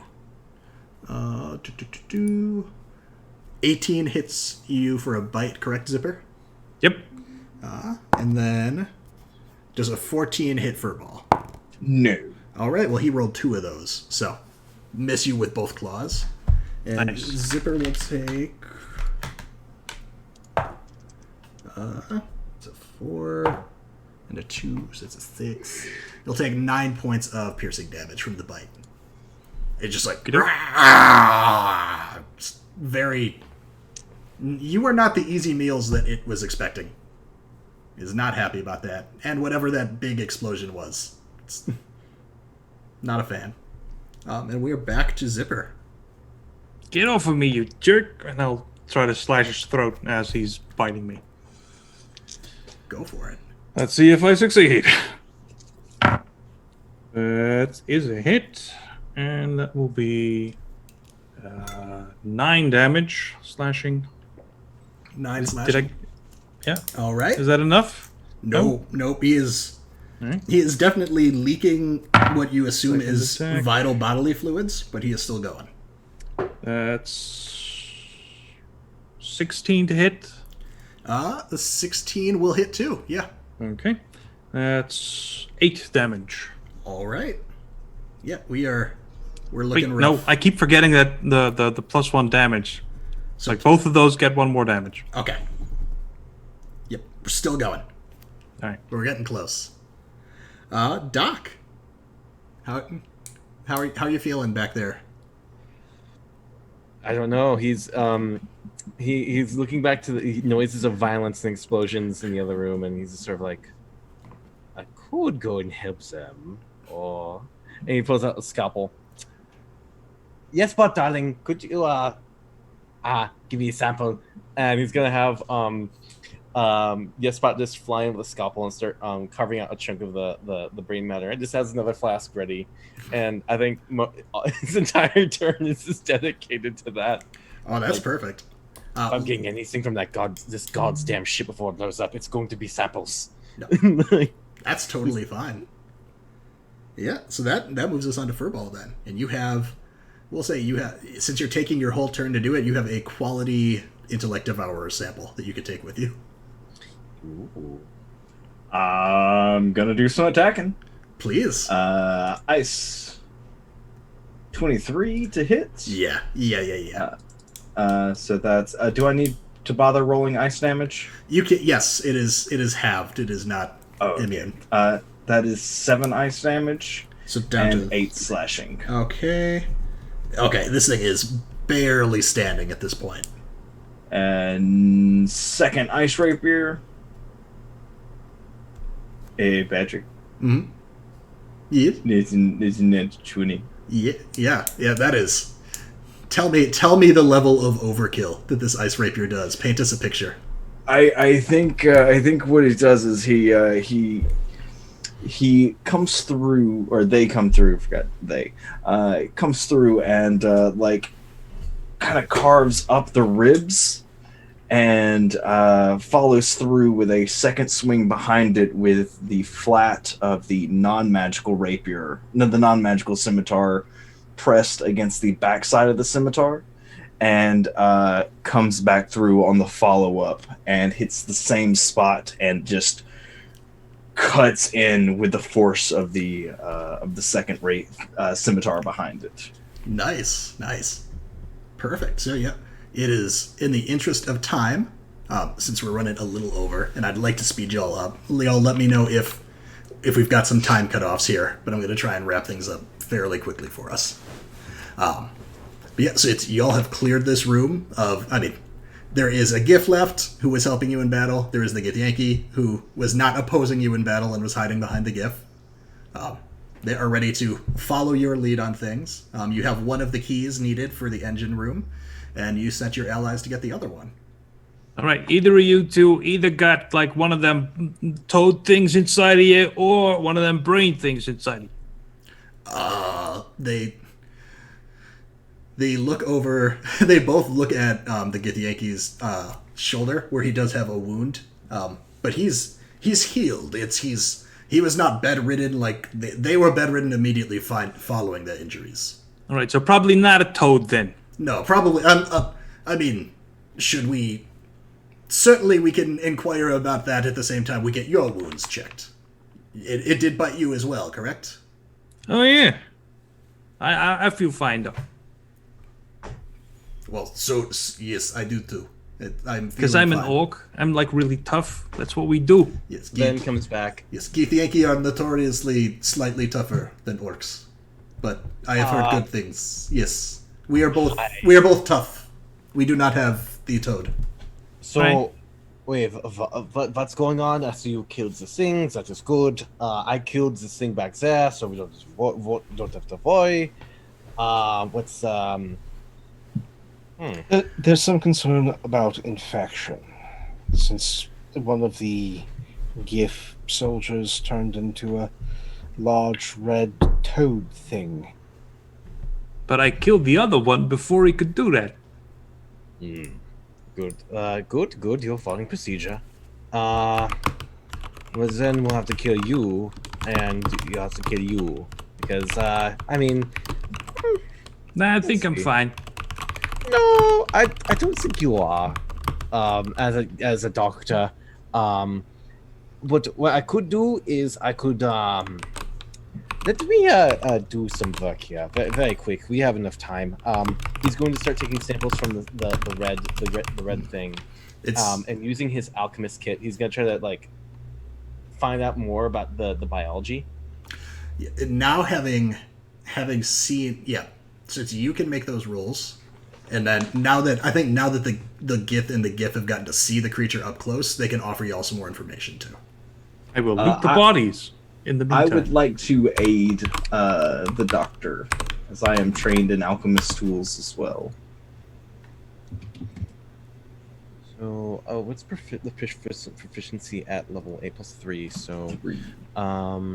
it'd be intelligence with proficiency and another proficiency. So, buckle up, guys. This is gonna be a big roll. That is, let's see, 6, 11. So that's 24.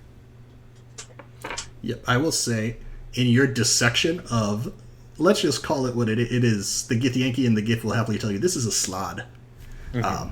This is a red slod, and it's in dissecting it, you notice that its claws they have these little eggs underneath some of the claws that when they make these swipes can be injected essentially into a humanoid host. That's not nice. So, could I devise a method of killing the eggs and killing this curse inside the... What? Yep, it's you would recognize that essentially a slod tadpole could be treated just like a disease. Any potion, magic, alchemy that would cure disease would also cure that infection. I don't have any disease-killing potions, but I could maybe create one. And I'd say just because your roll was so damn high, it's looking at these eggs, the egg samples that you've got, it would take the eggs over, like, these are not fast growing. You think it would take, like, months before the eggs would change a subject. But they haven't been here for months, so which is the problem. No, I've heard told that there is more than one kind of slod. More than they are colored, I believe, in the way that they infect. So what you're saying is that there is another one that is bigger and better out there, yeah? Maybe not better, but different. That makes sense. I do think I need to be treated when we get out, because I did not see. They might have been. I can burn the tadpoles out. Yes, I can figure a way out for that. I just need more time, so let's keep moving. We should be fine. I'm gonna use a healer's kit on him. I'm just gonna tap Zipper with a cure wounds. Sure. So those are both d6 plus 4. The cure wounds is a d8 plus 5.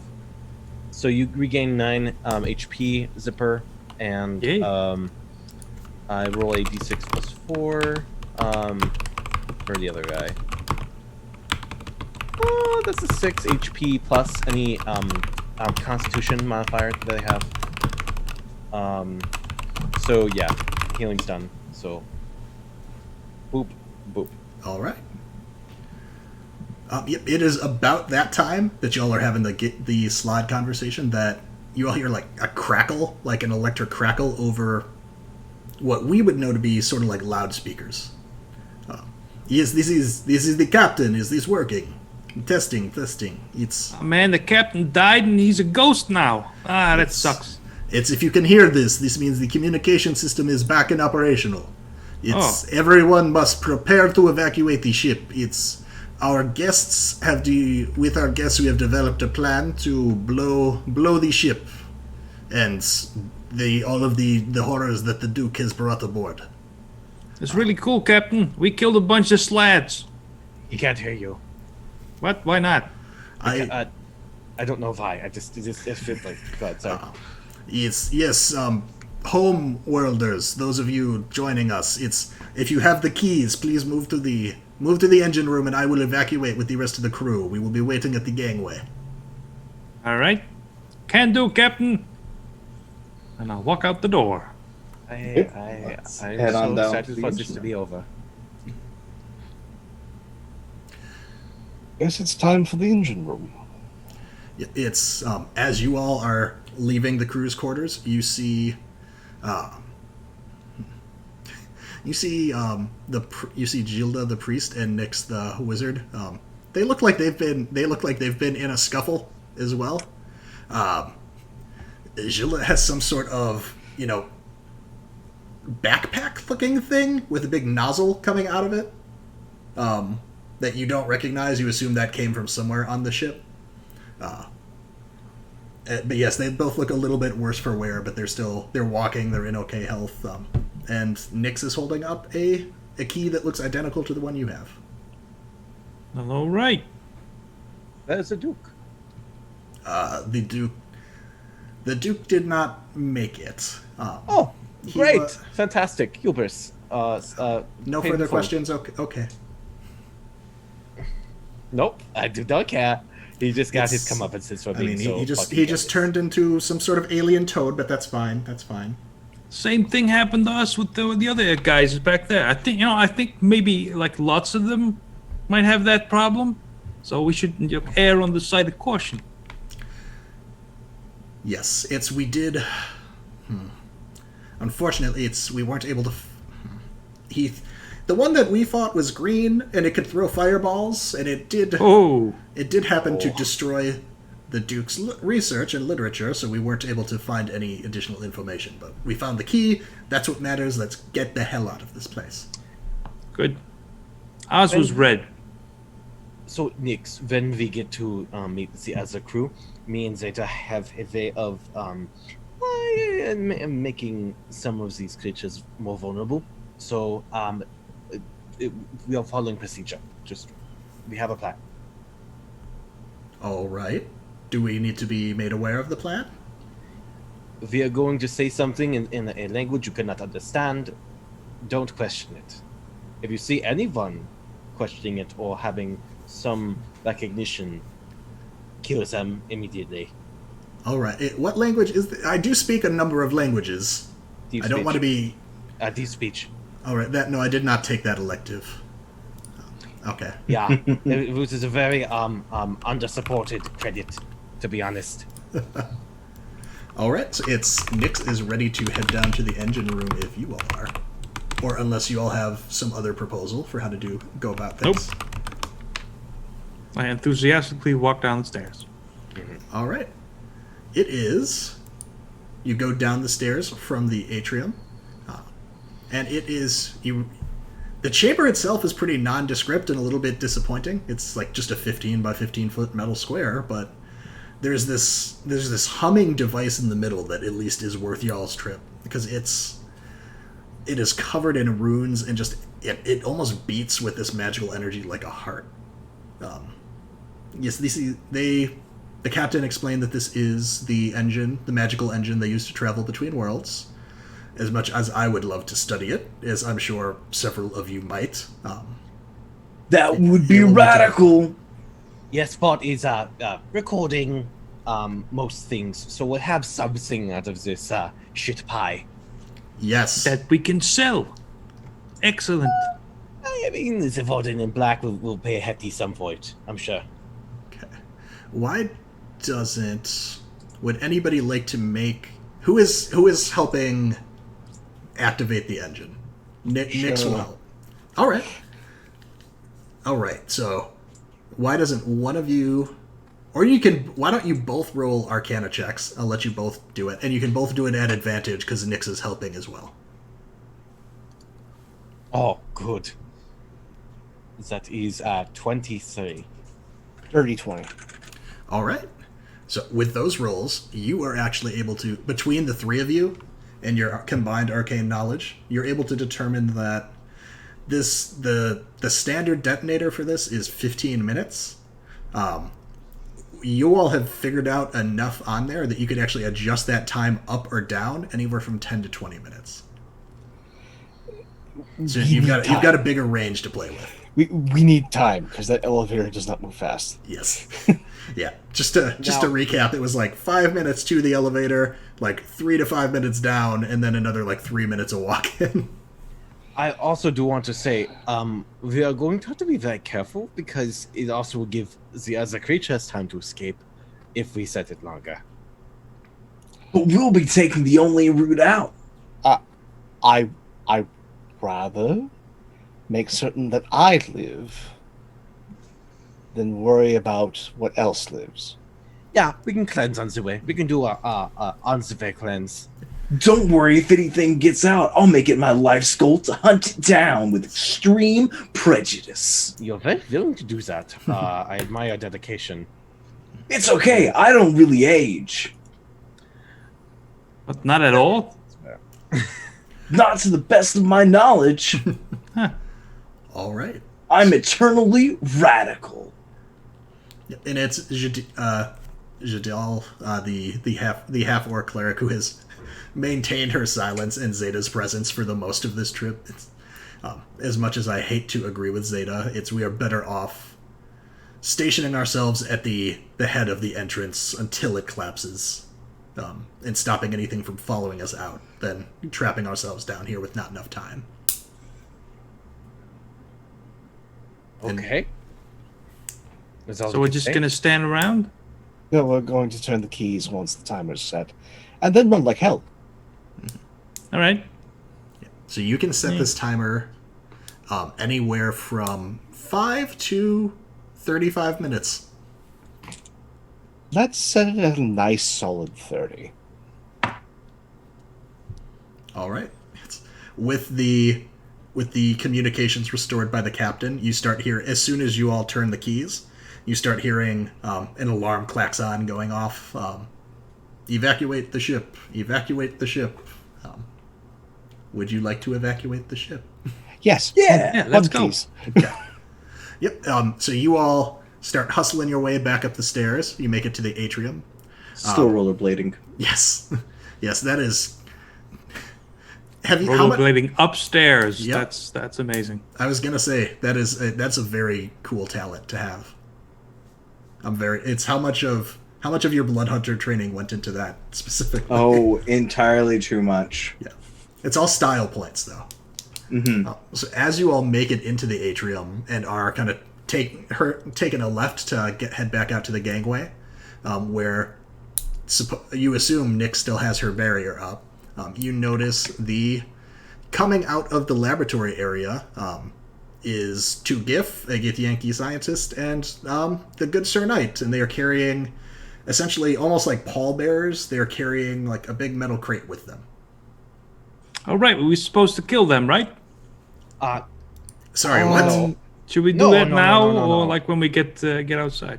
I no, have no. a feeling whatever it is that they're carrying is not good. I look Oh, it's to the the box. night retainer and I speak in deep speech quietly. What he's trying to say is I've gotten him to agree to kill all the other survivors. You understand?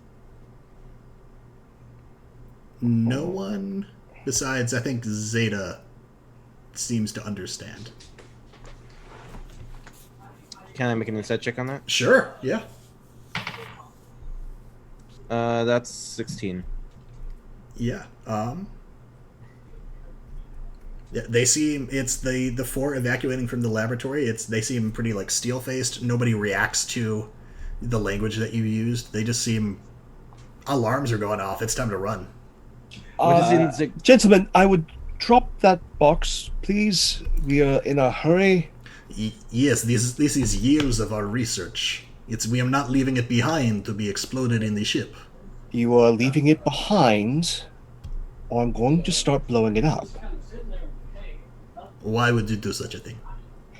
Because there's a quarantine going on, and that will break quarantine. Now, do you value your lives or your research? It is all mechanical. It's mechanical. It does not break quarantine. It's not like we are walking out with living biological tissue samples. Only a fool would do such a thing. I slowly just start covering my bag full of flasks. I'm gonna open the box. Sure. All right, let's have a look then. You're going for the box. Yeah. I'll say Doc's insight check carries for a bit longer in that they're not being entirely honest about their research. And I think we're going to be rolling initiative right now. Ooh. One final time. 12. Do we have time for another combat? Actually, we can do it more. Yeah, let's do it more freeform. Good Okay. call Okay. there. Thank you. Yes. So yeah, why don't we do kind of like a popcorn initiative type thing? So it's Zipper. You're trying to take the box. I'm gonna open the box. That's the first thing I do. All right. As you do, you open the. I'm picturing it almost like the chest from Raiders. You open the top, and it's inside is just this red globular ooze that's just wriggling like an angry Jello.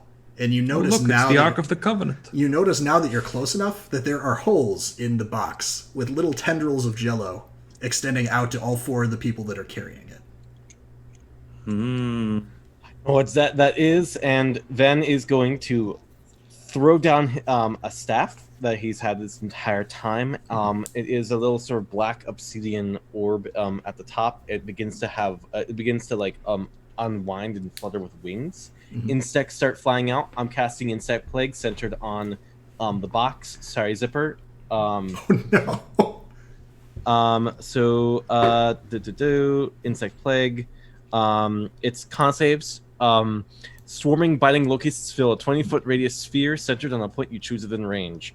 The sphere Alright. spreads around corners, remains for the duration, and the area is lightly obscured. The sphere's area is difficult terrain. Each creature needs to make me a save or takes 4d10 piercing damage. Ooh, I am glad I passed. You pass? All right. Yeah, I rolled a 20. What kind of save is it? Constitution, which Alright. has always been The one creature that these all are gets an 18.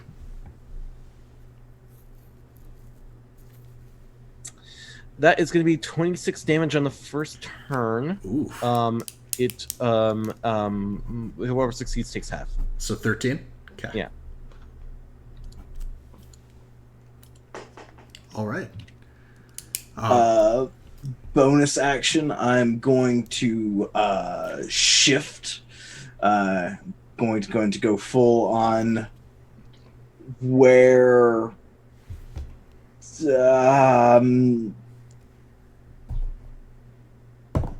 Toaster. Yeah, where Toaster. Fuck it. And I'm gonna hold my attack action for when anything leaves the insect plague area. It's you all see from, especially Zipper, who's got a really close up front view of this.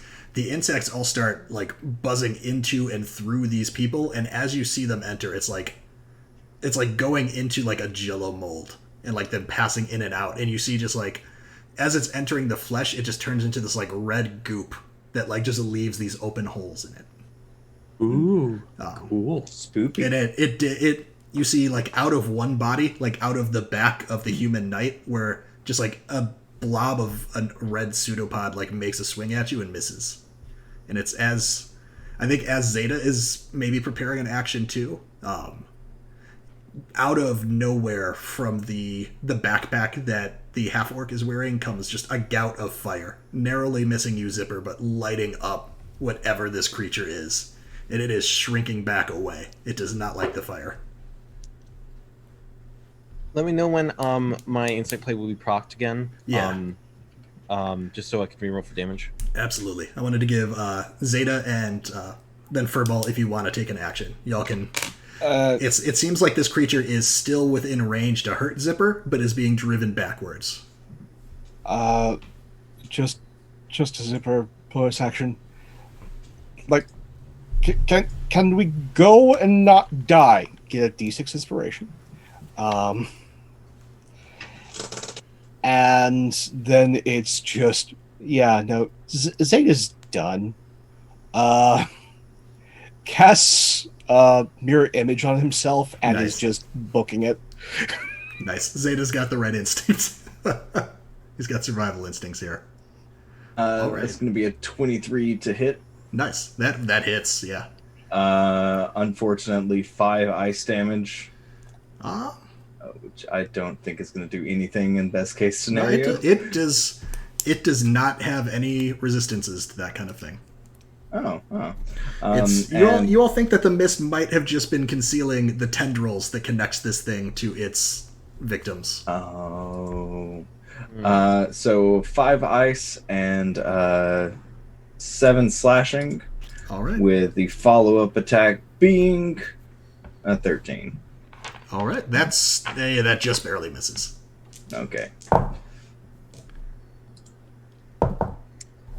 Okay. I think Venn. Yeah. This It thing, hasn't moved. Oh, good. this thing is very much starting to fall apart. Like these different now you can smell it. It's almost like rotten eggs coming from these what seem almost like simulacrum that it's made of these people. I'll take Are just another kind of couple like swings at gooping it. apart. Yeah, it is. Between you all and the fire that seem to do like twice as much damage to it, it's not doing great. 18 to hit. Oh, yeah. Locusts. Also 33 damage. Yes. Yeah, but needs to make a save. no matter what, between the locusts and Zipper's attack right now, it is like disapparating essentially in front of you, and you all have the opening to leave. And the people do that as well? Yes. Yeah, they're all, the whole time you all have been fighting, it's those tendrils can kind of ebb and flow in terms of how much mass is associated with them. So it's all one connected creature at this point. Now that was a cool creature. So Dr. Yeah. Venn is this. Dr. Venn's running like Dr. Venn can run and still slap a bitch with some insects. Yeah, and so, I don't break quarantine. This bitch does not break quarantine. I am running like a 4-legged toaster. Nyx is run ahead. She is at the door, kind of just breaking apart the ward that she set up. If Zipper is kind of leading the back of the charge, our half-orc cleric friend with the flamethrower is hanging back with you, kind of making sure nothing's following. And What yes, about those two guys at the door? Oh yeah, they're up with ready to them? go. They are, as soon as their commanding officer from the quarters has gotten there, they are following him out. As well as the captain is going out, and the one Githyanki that was in the crew quarters as well. They're all running for the elevator at this point. All right. And it's I think any time, if this is a creaky ship that y'all have been going through, anytime there's like a hiss of pipes or any kind of creak in the floor, Jill is just lighting things up with fire just to be safe behind you at this point. Like nothing is following y'all out. And it's you all make it to the elevator. It's perfect. Yep. Do we all fit on the elevator? You do. Yes, it is a tight squeeze between, I want to say we're close to 10 folks now. Yeah. There's no give in this body. Yep. Oh yeah, it is tight, but it is going. It is able to carry your all weight. And she is, again, just for a little bit extra, just any little gap between the wall and the elevator as it's coming up is all fire at this point. Dr. Venn is going to double down and cast Flaming Sphere and just send it rolling down. Nice. Yes. Yeah, the fight was pretty quick. Y'all still, as far as assuming that the time that the ship works on is the same as your all minutes, you're all good on time. You all have plenty of time. So yeah, is there anything as you're making that last dash up the ramp? Do y'all have any other concerns before you leave? Any unfinished business or? I'm gonna hand my resume to the captain. Yes. It's yeah. You offered your resume to a few people. Yep. In that case, I think you all are sprinting up this invisible corridor, and you emerge out into the sand of the beach, and everybody is just like huffing and just kind of like plopping down into the sand. And Nyx is kind of preparing. She's working on some of the spell work that keeps the tube open. And as you hear just a big, like, the sound is dampened just from being so far underwater, but still you see a flash of light down there that creates, like, just a ripple effect in the water. And as fire is coming up this essentially chimney chute that's been made, she just collapses this tunnel so that water is rushing in as the fire is coming out. And just like maybe a single gust comes out before everything's collapsed. Sorry. What a waste of dough. Yeah. He looks at the rest of the crew and then looks at the party, and like there's a certain like look in his eye like, do you want me to make sure, absolutely sure, and not just silent, like just inviting that, like, do you like give me something. That means kill everybody. Yes. And wait. Sorry, good spot.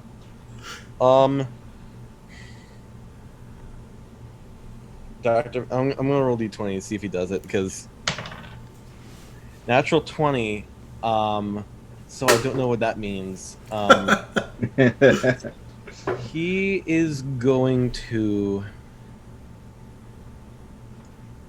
Are any of the wardens in black around? They are. You see the same. The drow woman and the man and her partner coming up to you. The ones that recruited you for this mission, just kind of without an insight check. You see just this face of disbelief that not only are all of you out, but there were survivors, and it's done. Dr. Venn marches forward to the warden in black and like just quickly murmurs in her ear, "Quarantine has been disrupted. We're not sure how many are still things. Some creatures can still take the image of them. Can speak abyssal. Contains them. Kills them if you need to."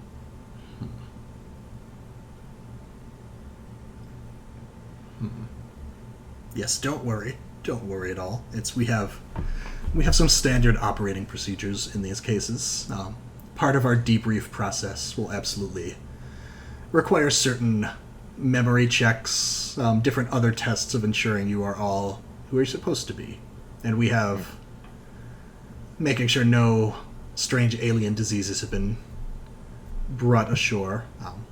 We do institute a mini quarantine here until we can do a full debrief. Yourself included. Das ist gut. Following procedure, finally. And like just marches back down. Yeah,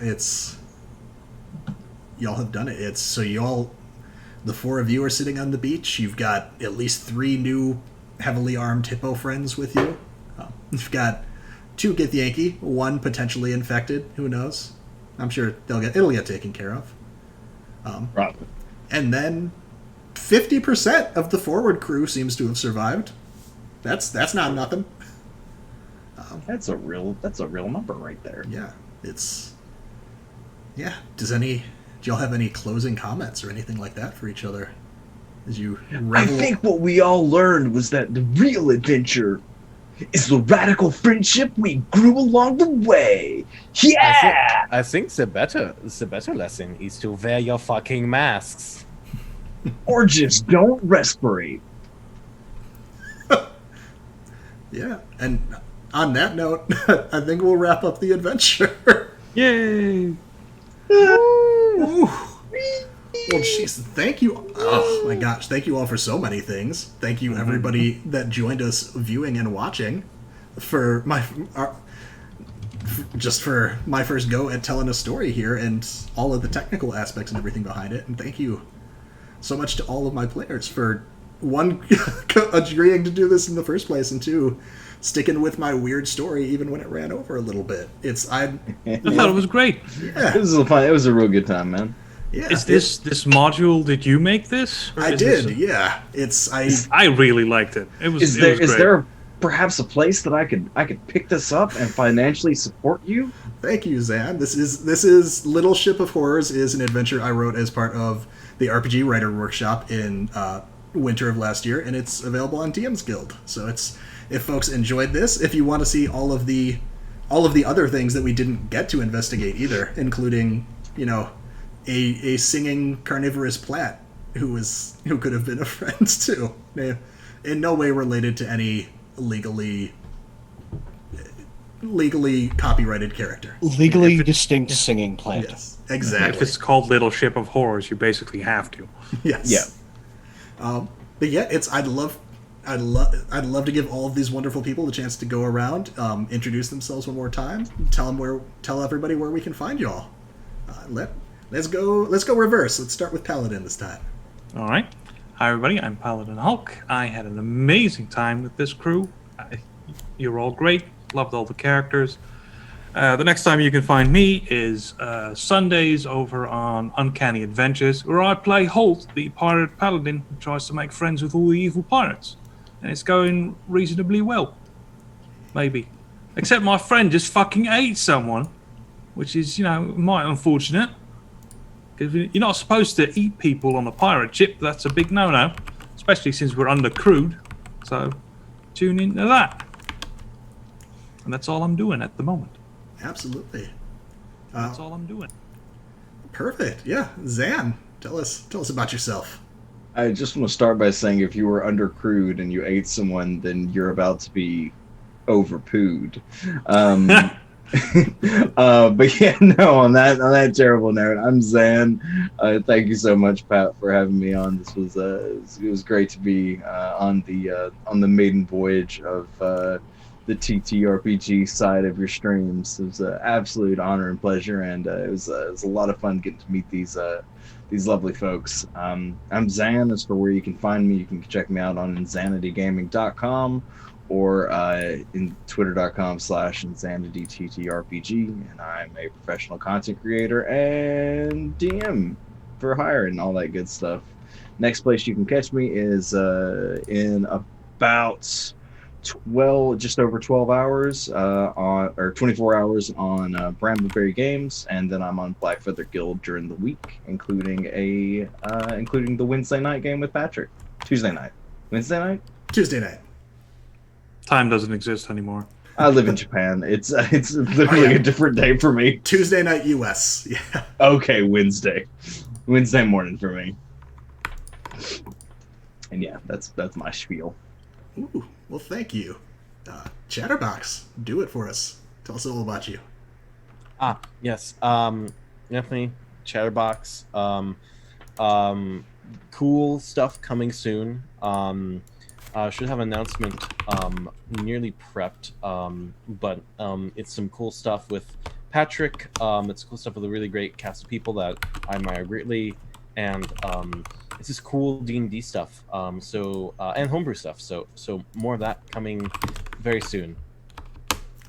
Yeah, we are working our way back to getting our specific band of pirate adventures out there as well too. Yeah. And Pope, finish us up, bud.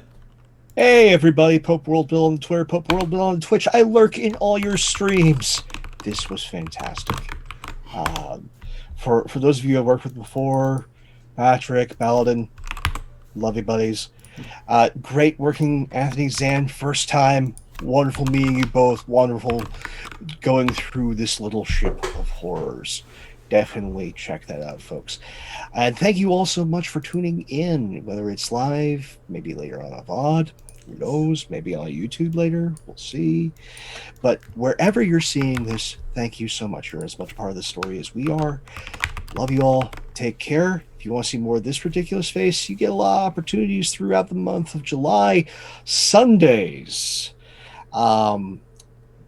If I'm not over on Other Doc's channel at 2 p.m. Eastern for a one-shot, there are many, you can check me out Sunday nights, 9:30 Eastern on Matev7's channel, where we're just getting started with Masks, a new generation Sunset City.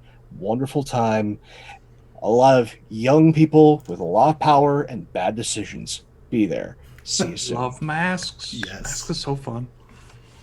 And I mean, like you all have said, I am so happy that I was able to play with all of you today. I've gotten to play with you all before, and it's such a great experience. And that you all were so willing to come on for my first time trying to run one of these things, I appreciate it so much. So I've dropped everybody's Twitter in chat. Please follow these people. They're great. Play with them whenever you are able. And yeah, that's all I got for right now. We're actually gonna go. Let's go raid Jim. I see him on right now. So let's go take a trip his way. Nice. If I did Let's that do right. it. Did I do that It's right? a slash. Slash. Slash. Thank you. There we go. Thank you. Thanks for tuning in, everybody. Thank you, everybody, so much for watching. Have a good one. Bye. Bye.